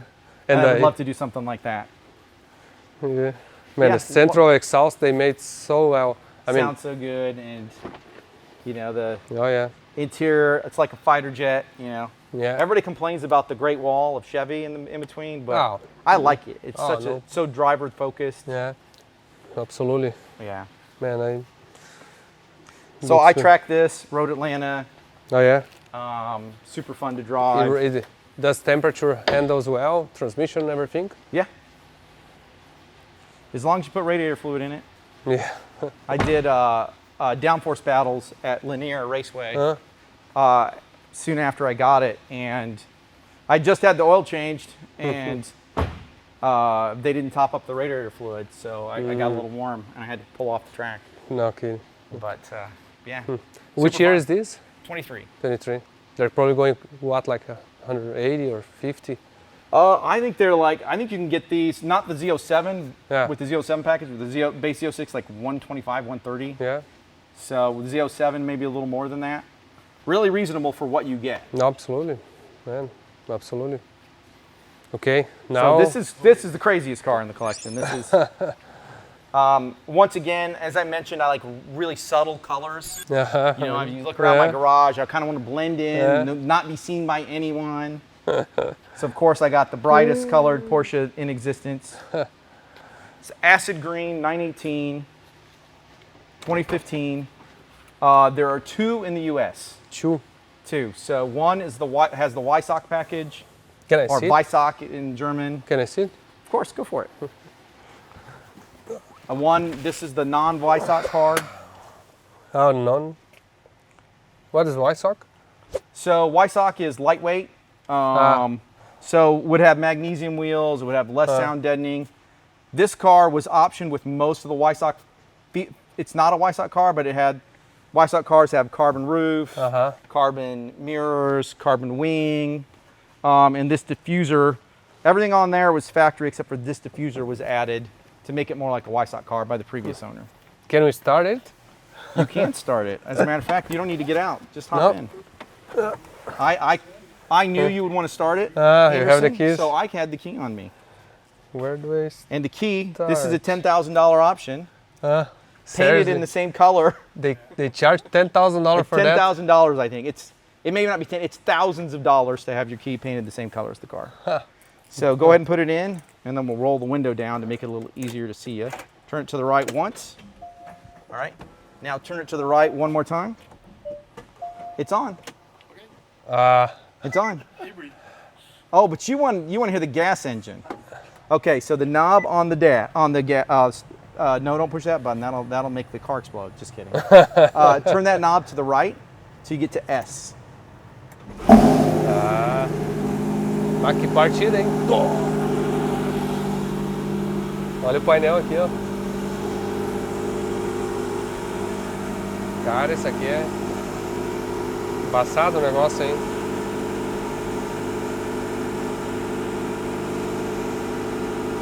Como é legal o painel no fundo. Os gauges aqui, ó, tudo de...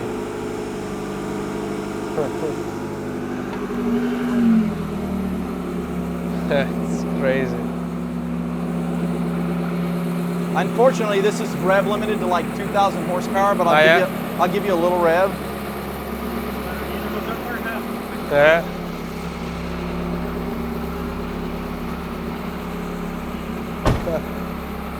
Brushed.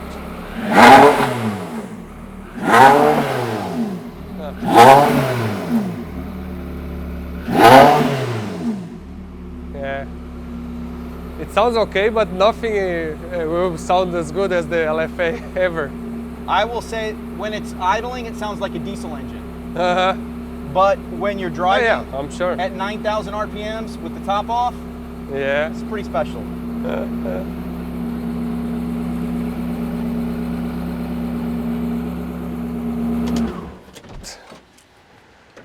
Mas é So 918 of these cars made. This is number 43. 43.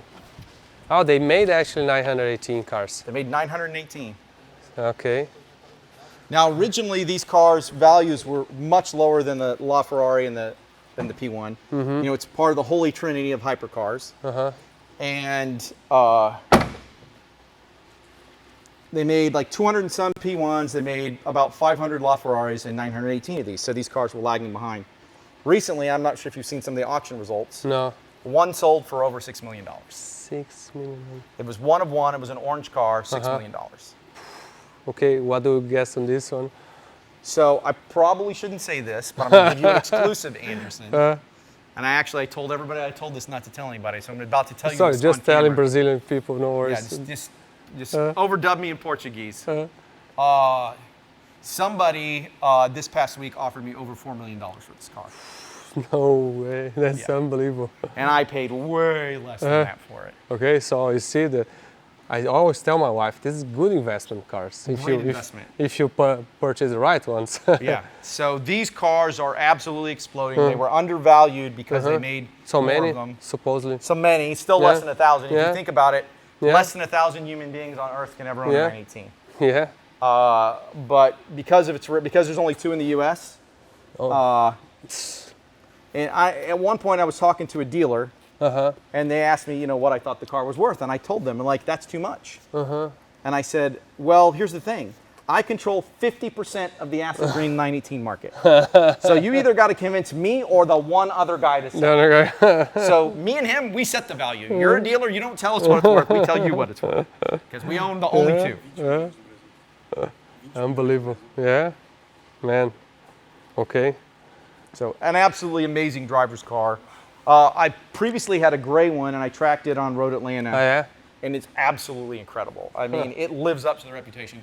Just like the LFA in 2014, this car had the Nürburgring record. Oh, yeah? This was the first car to go under 7 minutes on the Nürburgring. Uh-huh. And it smashed the old Nürburgring record by 20 seconds when it came out.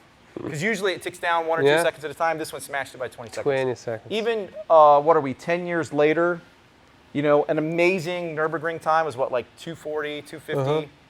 I mean, 640, 650. I mean, this was 656 in 2014. Yeah, 12 years ago. Cars have gotten like 5% or 10% faster in that time. Like this thing is still a pinnacle sports car. Amazing, amazing. Good option. Good. Okay, NSX, that's also on my list. I mean, my Japanese Ferrari here. You literally have most of everything on my list cars. Well, there's 6 cars downstairs too, so that's probably where the rest of them are. This one's pretty special because I like to have unique cars. You know, these cars they handle amazing. And the 8,000 plus RPM Redline, you know, V6, sound great. I say they're so refined. I say if Lexus built a supercar in the 90s, like this is what it would feel like. But they were 275 horsepower because of the gentleman's agreement. Yeah. The famous gentleman's agreement. This one's a little special though. Huh? We got a little something. What? Well, I'll show you. Huh.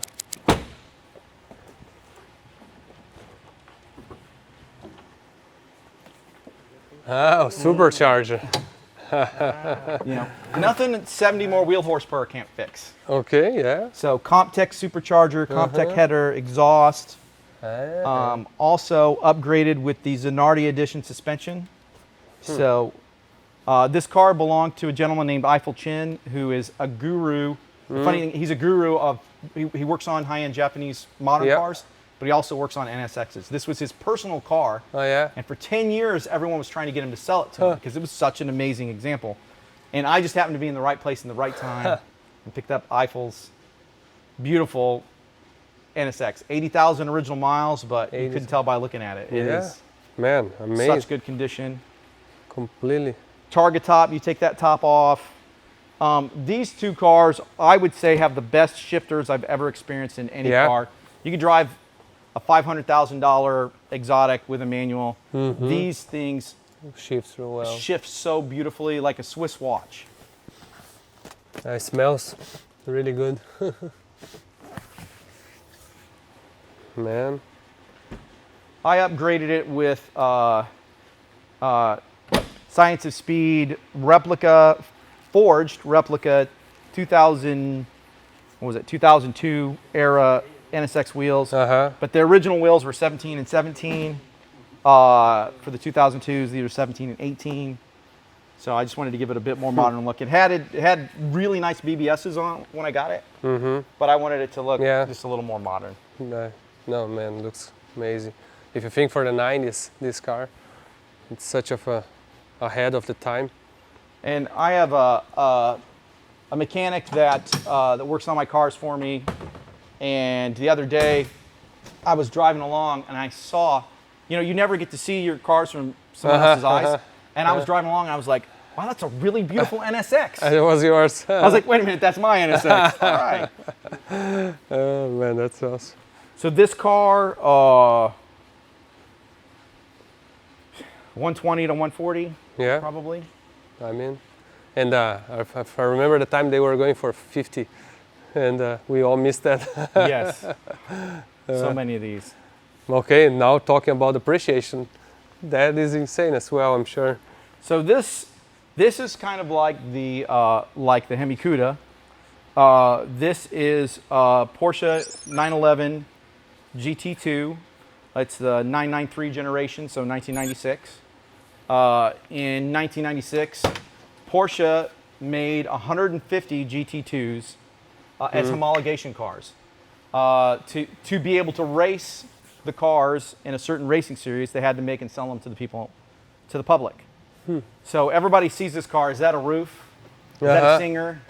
Like, no, this is all OEM factory Porsche stuff. The wide body, factory. the wheels, the interior, the aero, it's all factory stuff. No. Okay. So The interior was stripped down to save weight from the factory. If you look at the door panels, they're just flat slabs, you know, stripped down racing buckets. Factory did not have air conditioning. I added air conditioning because Atlanta, Georgia. And one of the fun things about this car, so not that long ago, if you look in my house, I'm a huge Transformers fan. I'm like a big nerd. They came out with the Rise of the Beast Transformers, and they had 90s Porsche 911. It was Mirage. So I went to get the license plate, and I couldn't get Mirage. So, well, it's a German car. Fata Morgana is German for Mirage. So she's Morgana. Morgana. And then if you look right here, a friend of mine got this for me, this little touch. Got the little Autobot symbol there for where the key goes in.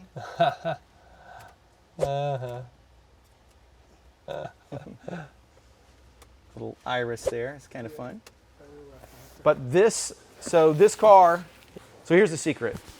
GT2s are like $3 million cars now, $2 to $3 million cars. This is a tribute car. It's a tribute car, just like the Mini Cuda. Okay. So, built with the whole body, the interior, it was all original OEM Porsche parts. This car was built at a speed shop in Japan. And you can see some of the stickers from when it was over there, still in Japanese. So a stock GT2 of the period was 414 horsepower. This is about 550 horsepower. Okay. And the car weighs 2,700 pounds. Man. So this thing is an absolute beast. This car will keep up with just about any modern supercar or even hypercars. It's got a KW3 suspension on it. I got this car from a place called Merit Partners. And Bert, who's one of the owners of Merit Partners, he wouldn't say this about himself, but Bert is one of the best drivers I've ever seen. I think he's got some track records. An amazing driver. And Bert worked with a shop to dial in the suspension on this car.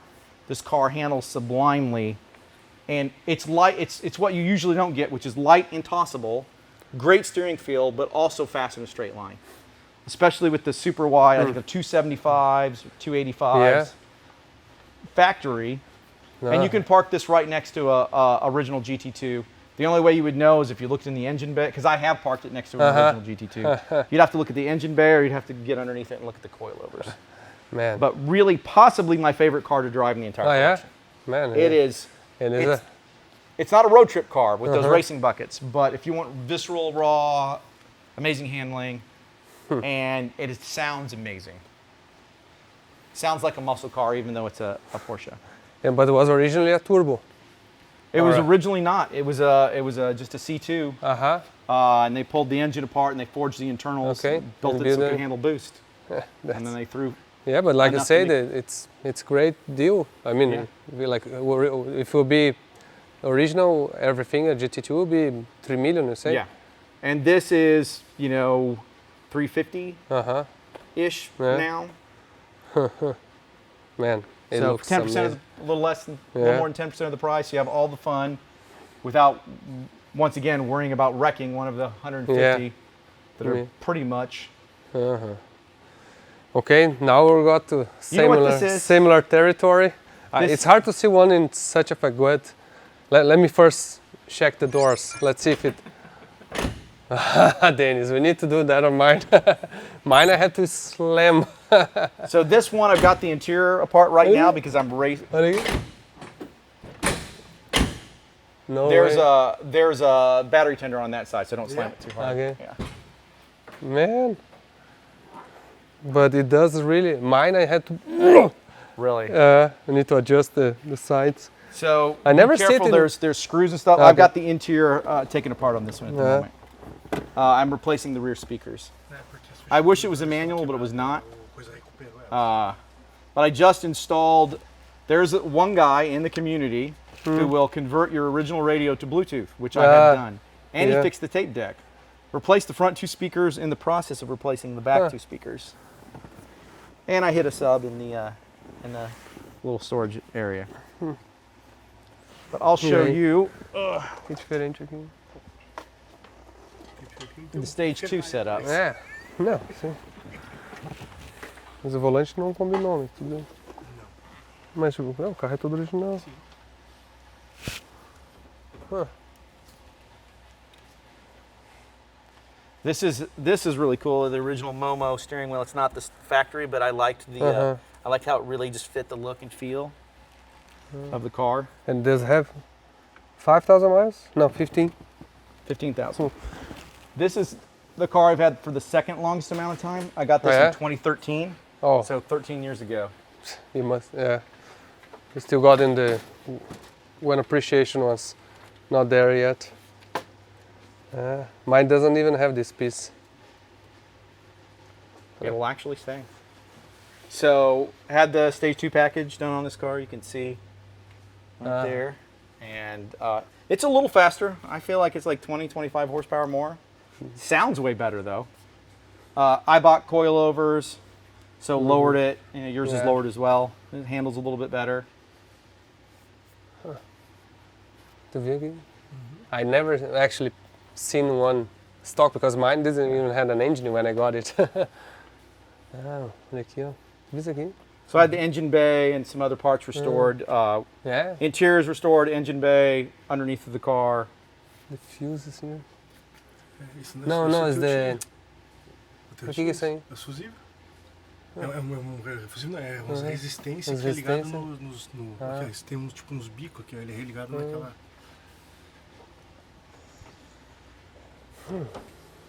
É, que tem, ó, diferença do espaço. Yeah, it's cool to see the, because we're so used to mine. Yeah. Obviously we had no reference, and none of them will line up here, no matter what you do. And this was refinished, Yeah. but yeah, it's old plastic. So the front on mine is fiberglass, so it looks pretty good. What's but- this? Ah, the antenna. Yeah, it's power antenna. It's closed here or are you closed? Uh, Tá vendo que tá fechado? Ah, no, this is open. Yeah. some of them had it, and some of them had it in the windshield. Ah, okay. Stock? From stock? Stock, yeah. And different years they had it in the yeah. windshield, and some Yeah, of them you they see, had it. it's actually molded to be. Yeah, it's factory. Yeah, factory. Huh. Interesting.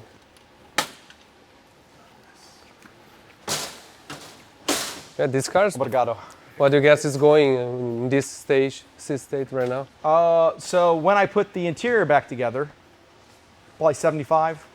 Yeah. Yeah. Low miles, really, really good condition. Oh, so I see what you're saying the other day, the lines. There's three hoods, right? Yeah, there's 3 hoods. The one of the line and the one in the cut. Yeah, and then the one with the gas flap. Yeah. Here. So of course this has, for car shows I pull this out, but this has the most important part of the DeLorean in here. Ah, yeah, the collection. The hat, the suit, the "you're fired" fax. Ah, yeah. I need to print that. Good idea. But this part is the most important part.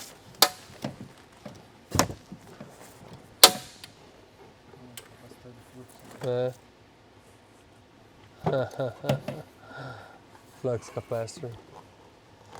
Because when you drive a DeLorean, I'm sure you're asked 100 times a day, does it have the flux capacitor? So why, yes, my car does have a flux capacitor. Self-lacing shoes that don't self-lace, but that's okay. Yeah, man. My daughter actually made this for me when she was 16 or 17. She dressed up as Jennifer. Yeah. And took it to a Halloween thing, and she screen capped this from the movie, and then printed it out for me. So I kept it because it's kind of fun. Yeah. Okay. Now you have 6 more. Yeah, do we want to go down there, or Can we? Or sure? Or you want to go? It doesn't look as nice, but What do you? it's up to you. We can go down there. I mean, we can do both. It depends on your time. No, I mean I don't know your time, but I got nowhere to be. My wife is dog sitting right now for my daughters. So if you guys are good, let's go. Let's go. Then we take the LFA later. So I call this the workshop down here. I do work on my own cars. Oh, yeah? Although recently I was retired for a little while, so I was doing most of my own work. But now that I'm back to work, I have to have a guy work on the cars. But I have a lift down here, and so it's not as pretty down here, but there's some fun stuff. Oh, you have a nice lake thing.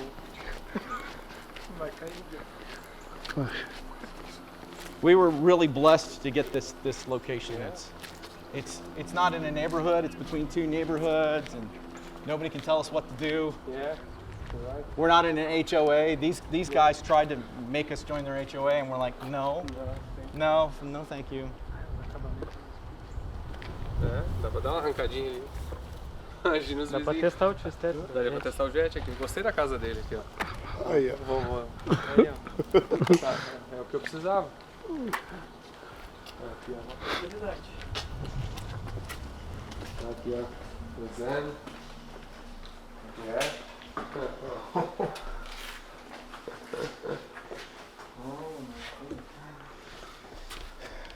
Oh man, you like the Trans-Ams. I do like the Trans-Ams. Oh! Is it SC300 or 400? SC300. So that is not only an SC300, this is two things that make it rare, and the inside's apart right now because I'm working on it, but most of them have a really ugly tan and brown interior. This is a factory black interior, which is super rare. Even more rare than that, it's a factory manual transmission SC, which are like non-existent. They stopped making them after 2 years because nobody was buying them. But yeah, this one I'm probably going to turbo, but I'm not going to go. I love that it rides like a pillow. Yeah, it's super smooth. It's so nice. But it's got the 2JZ GT, and I'm probably going to turbo it, just give it a little more power. And I've got some plans for a body kit and wheels, but keep it pretty subtle, you know, not go as crazy as my Fast and the Furious car. You asked when Cuda came along. Yeah. This is it, 1969. This is a Cuda. This is a Barracuda with the Cuda package. So it was a package for the Cuda, for the Barracuda in '69. Yeah. Smaller, right? And in '70 they actually called them Cudas, but this was the Cuda package Barracuda. This one's a really rare bird. I actually was thinking about selling it, and so I took it to a consignment place, and I asked them, and they asked me, well, how much do you want for it? And I'm like, well, I'll look and see what they're going for. So I looked for a car like this, and I went back 10 years, and I could not find another single one like this, because it's original numbers matching 383 big block 4-speed car. So I did a little more research. They made about 120 of these. No kidding. So No kidding. It's also rare. So I said, well, I guess I'm going to keep it, because you sell a car and you're like, I'll buy another one like it if I. There are no others like it, you know. Then what number you came up? I couldn't even pick a number. When it last came up for sale, when I bought it in 2022, Meekham's estimate was 45 to 55. But Meekham had not, it was an auction, one of these cases where somebody died and they didn't have any information on the car. So they had no idea it was numbers matching. Because numbers matching big block 4-speed cars are worth way more than not numbers matching. So how much is it worth? I have no idea. I bought it cheap. I bought it far below their estimate. And then when I got the car, it was leaking buckets of oil, just spraying out the back of the rear of the engine. So I got it up on the lift. Fortunately, you don't have to pull the transmission to change the rear main seal. Under there, I changed in the rear main seal, and I looked at the transmission, and I saw a VIN number stamped on there, and I wiped it off, and I was like, wow. And I looked at my picture I had, and I was like, oh, that's cool. It's got the original transmission. Then I went over to the motor, and I wiped the oil off the block where the VIN was stamped on there. I was like, oh my gosh, this car's got the original driveline. Especially for these old Mopars, it's so rare because everybody just drove the heck out of them and blew the motor and just threw another motor in there. So I was like, well, I guess I'm gonna keep it. So I've been fixing it up. It just got out of the upholstery shop. Supra Upholstery just did the seats for me. It's about to go in and have some of the faded black parts painted. It's crazy how much they changed it. I didn't really recognize. Completely different body. Yeah. So 383 4-barrel, really basic. Oh, you're running. I drove it today, yeah. You know why I drove this car today? Can you see any pollen on it? No. Because it's the same color as the pollen. Yeah. So I had to drive this car because you can't see the pollen on it. You're right. Same color. You don't see any pollen. Yeah, only on the black. Just super fun, pretty quick. What most people don't know, these cars were killing it on the drag strip in the 60s and the 70s. Because you saw my other Barracuda, and you said you have one. What are they, like 3,400 pounds? This is so much smaller. 2,700 pounds. So 800 pounds lighter. So, you put a 330 horsepower engine in a 2,700 pound car, you've got a recipe for fun. Yeah. Man, that's cool. One of the features that I really love about this car as well, so I had, when I was 17, I had a 67 Barracuda, same body style. I was playing in a heavy metal band. And so when you're a heavy metal band and you're a guitarist for the heavy metal band, you need to carry your guitar amp around. And well, guess what? The rear seat of the Barracuda folds down. You can... And the trunk divider folds down. Okay. So I would slide 2 big guitar amps in the back of this car when I was a teenager. Because it's the window here and opens here. Yeah. Also, back when drive-in movies were a thing, it was fun to take this car, park at a drive-in movie, lay down in the back and watch the drive-in movie. I never did anything other than that in the back of this car, I promise. No, I never know. Somebody had. Man, cool. Of course, Very nice. Smokey and the Bandit right here. Oh yeah, this 79 Trans Am. This is actually my wife's car. Oh yeah. Pretty much stock. Lowered a little because when I got it, it was riding like a 4x4 and had about 15 centimeters of wheel gap. Man, in great shape. But yeah, pretty much completely restored. A few pieces here and there I still like to do, but yeah, really nicely done. It's another one that you could eat off of the undercarriage. But my wife's not super big into cars, but she always told me, like, I want one of those Trans Ams with the bird on the hood. So when I sold my company, I got her this. But she's really clean. Man, great stage. Unfortunately, in 79, there's 6.6 liter. You had 2 options. You either got the 400 cubic inch Pontiac engine, which was like 250 horsepower. And Pontiac they wouldn't pass emissions. So they could only use the ones that they had built in 1978, the motors. So they only went in the manual transmission cars until they ran out of them. This is an automatic.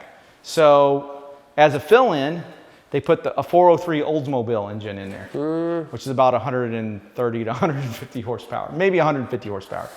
So, but she doesn't love going as fast as I do, so she's totally fine with it, and it's fun to drive and gets the looks like everywhere you go. Everybody loves this car.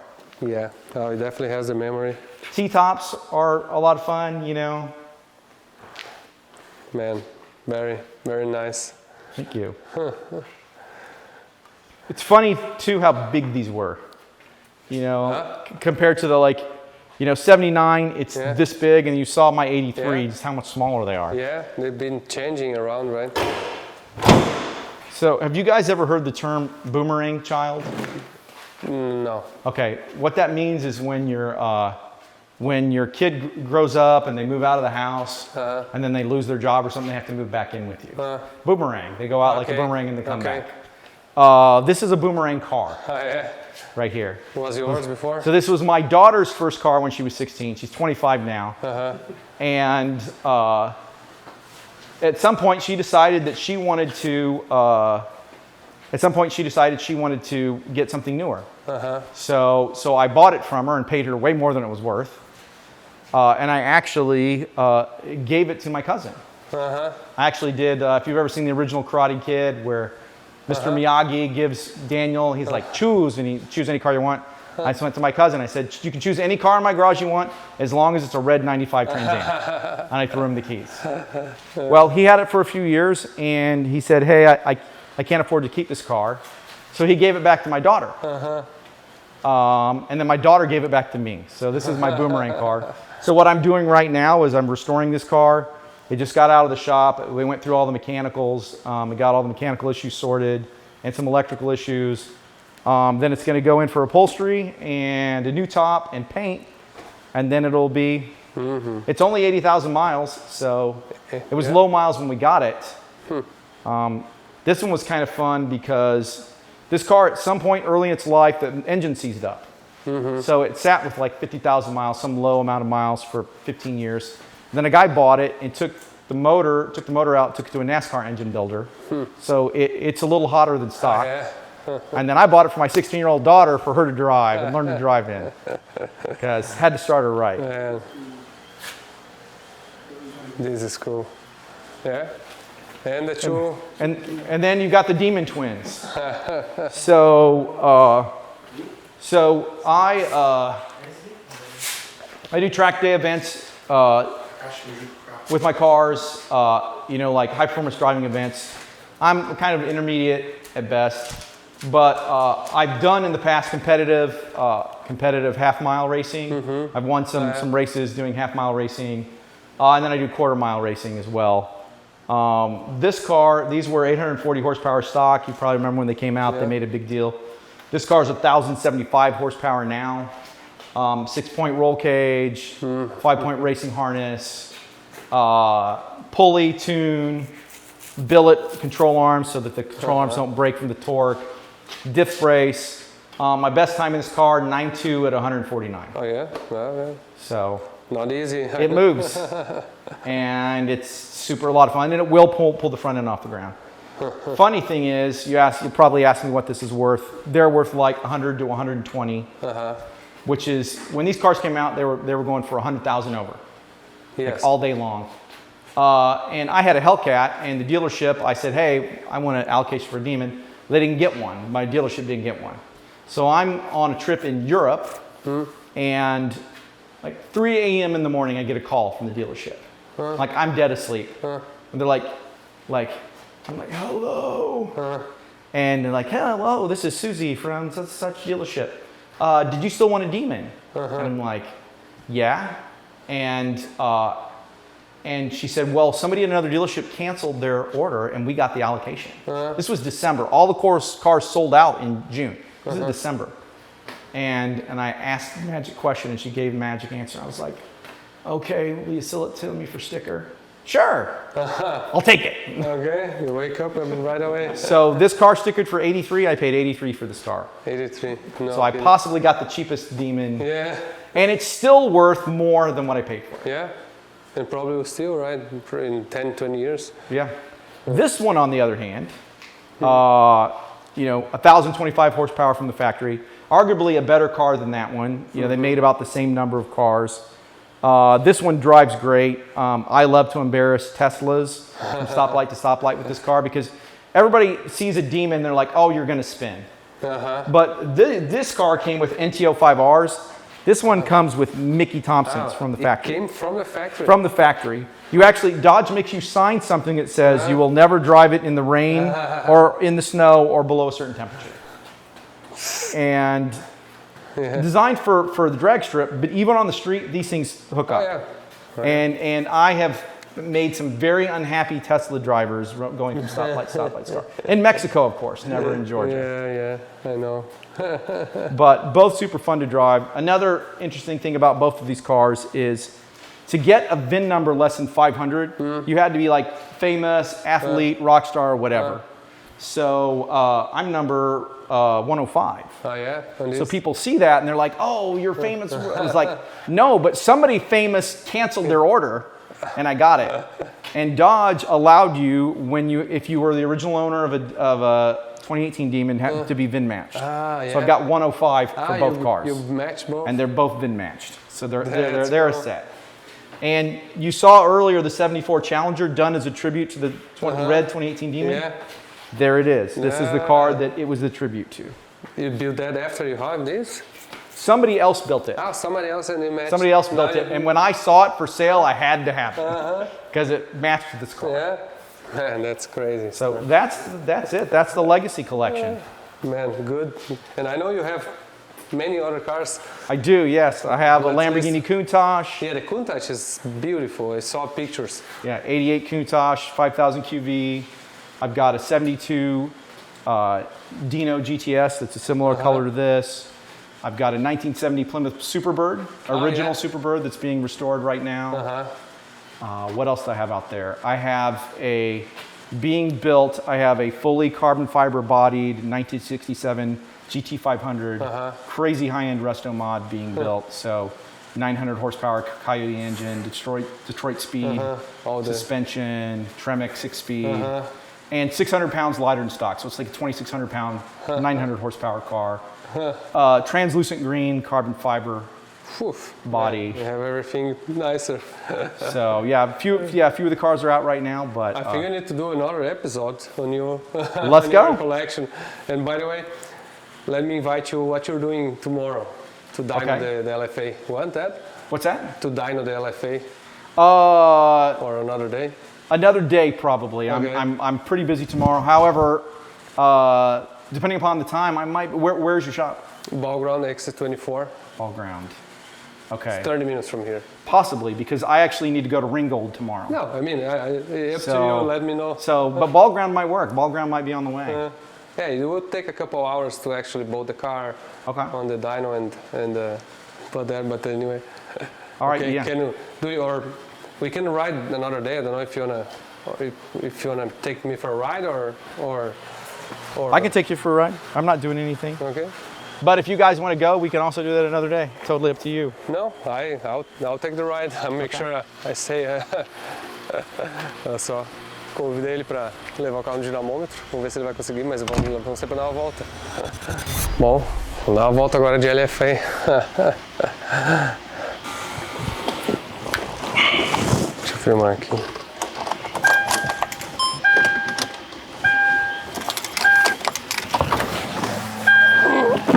I have. That's good. Plastic here.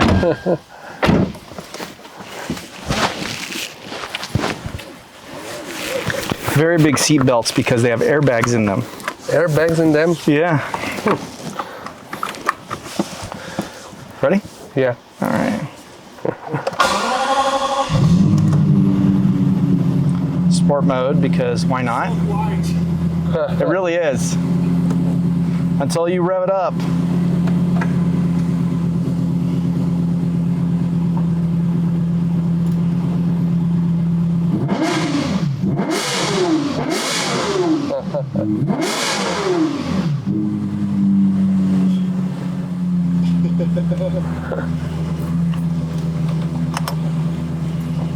Ready? Yeah.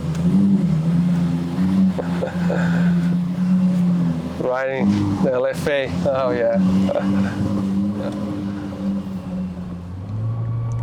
How is the transmission on this car? It's a paddle shifted 8 HP, something like that? No. It's a manual. It's a single clutch manual that is single clutch. Single clutch manual, but it's automatically, let's say, computer controlled. So. Oh, it does.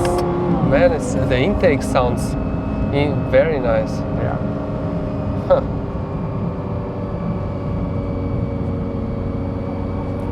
Yeah, you ain't heard nothing yet. Oh yeah.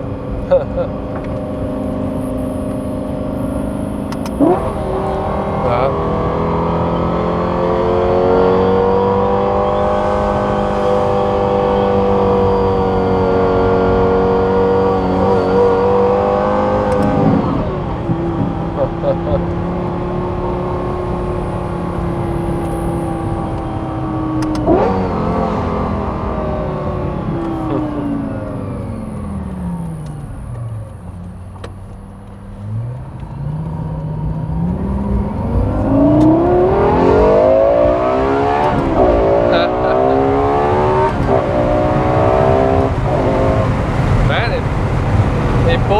starter as well.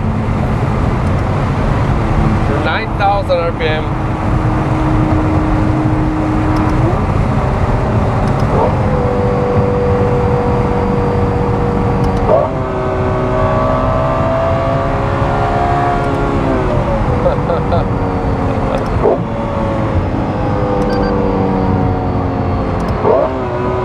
Sounds so perfect. Check this out, even with the windows up. Remember I said they piped the engine sound inside? 7,000, 8,000, 9,000. It doesn't suffer at all. It's like... Hear how you can still even hear the engine with the windows up? Because it pipes the intake sound into the...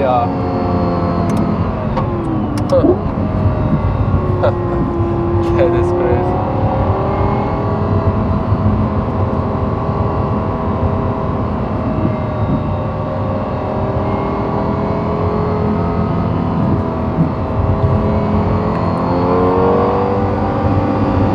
Man, it definitely is a unique experience to hear this engine in this car.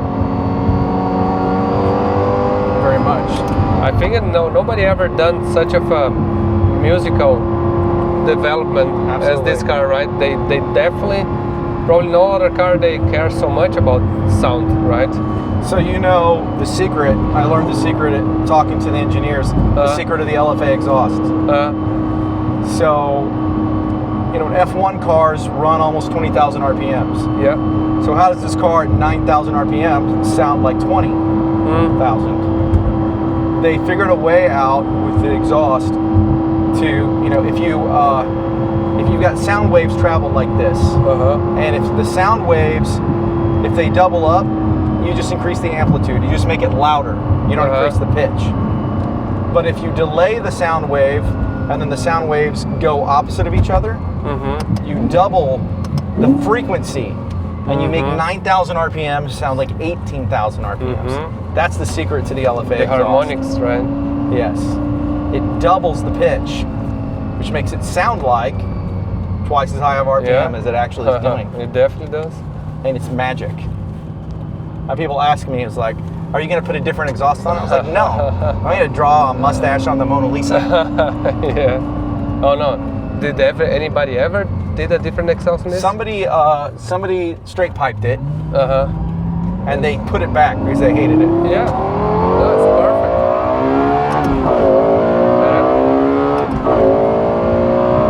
I was going to say, I'm more impressed with the intake than the exhaust. I was going to say, obviously, if you're listening from the outside, you can probably hear more than the exhaust. You know, put the windows back down? Yeah.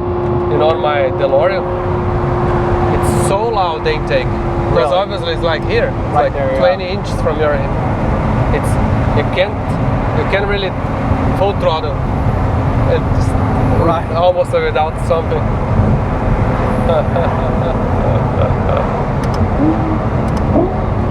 Now this blip is so downshifts. The the downshifts. Yeah.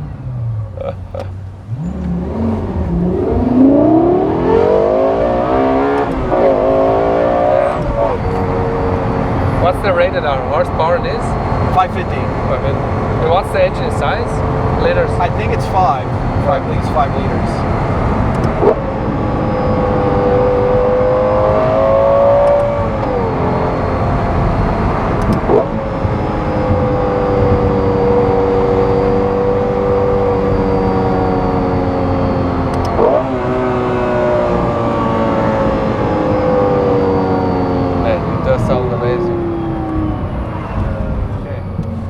Amigo, it's your turn.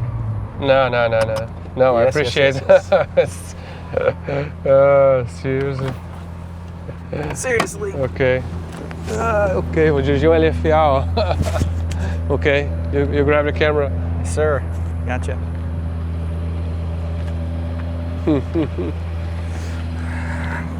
All right, Anderson, you're going to drive an LFA for the first time. Handbrake Just or not? Gently pull that.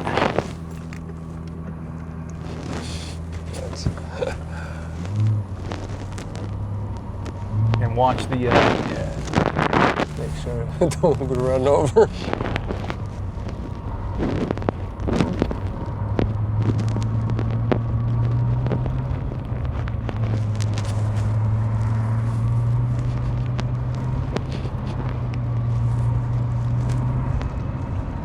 It has all the Turn this traction way. assist Yeah. on, right? Yep. Does it? Can you disable that stuff? How? I don't think so. So we're gonna turn left up here. It's very curvy, so just be careful, but it's also fun. And go ahead and downshift. Downshift. Oh yeah. There you go. Let's shift.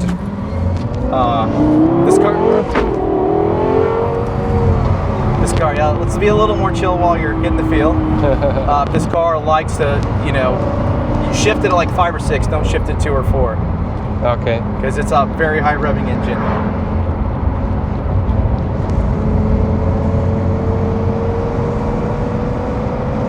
I'll just feel the car.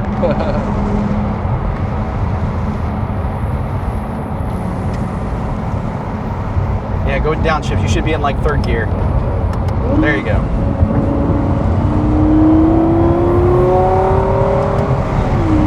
Nope, stay in 3rd gear. Oh yeah.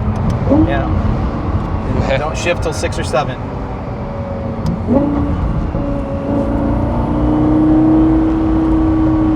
The sound makes you think you need to shift, Yeah. but you don't need to. Take it up there.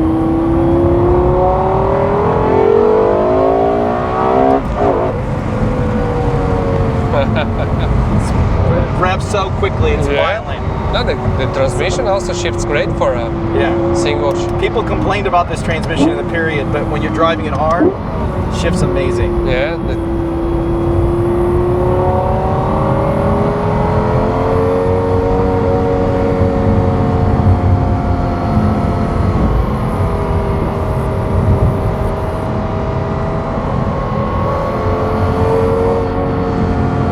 I bet this on the racetrack should be crazy.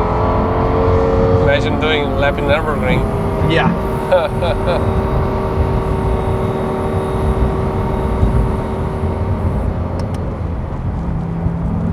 Downshift. 2nd. There you go. That's where the LFA lives. Sounds like you're about to blow the motor, but you're not even close.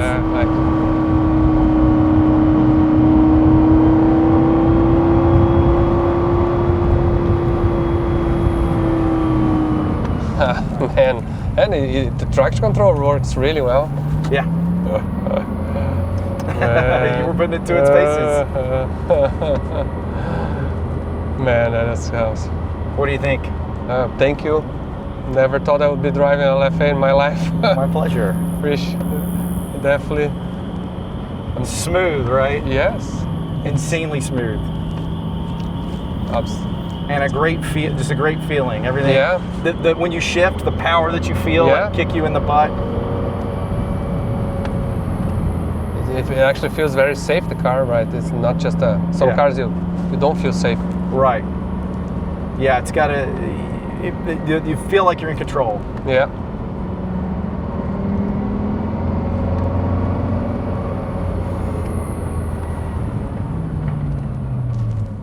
Awesome. Thank you, man.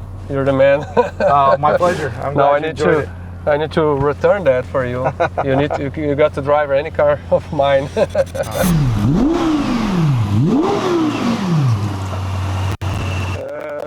I think he liked it. Cara, ele insistiu muito para eu dirigir, então eu tive que dirigir.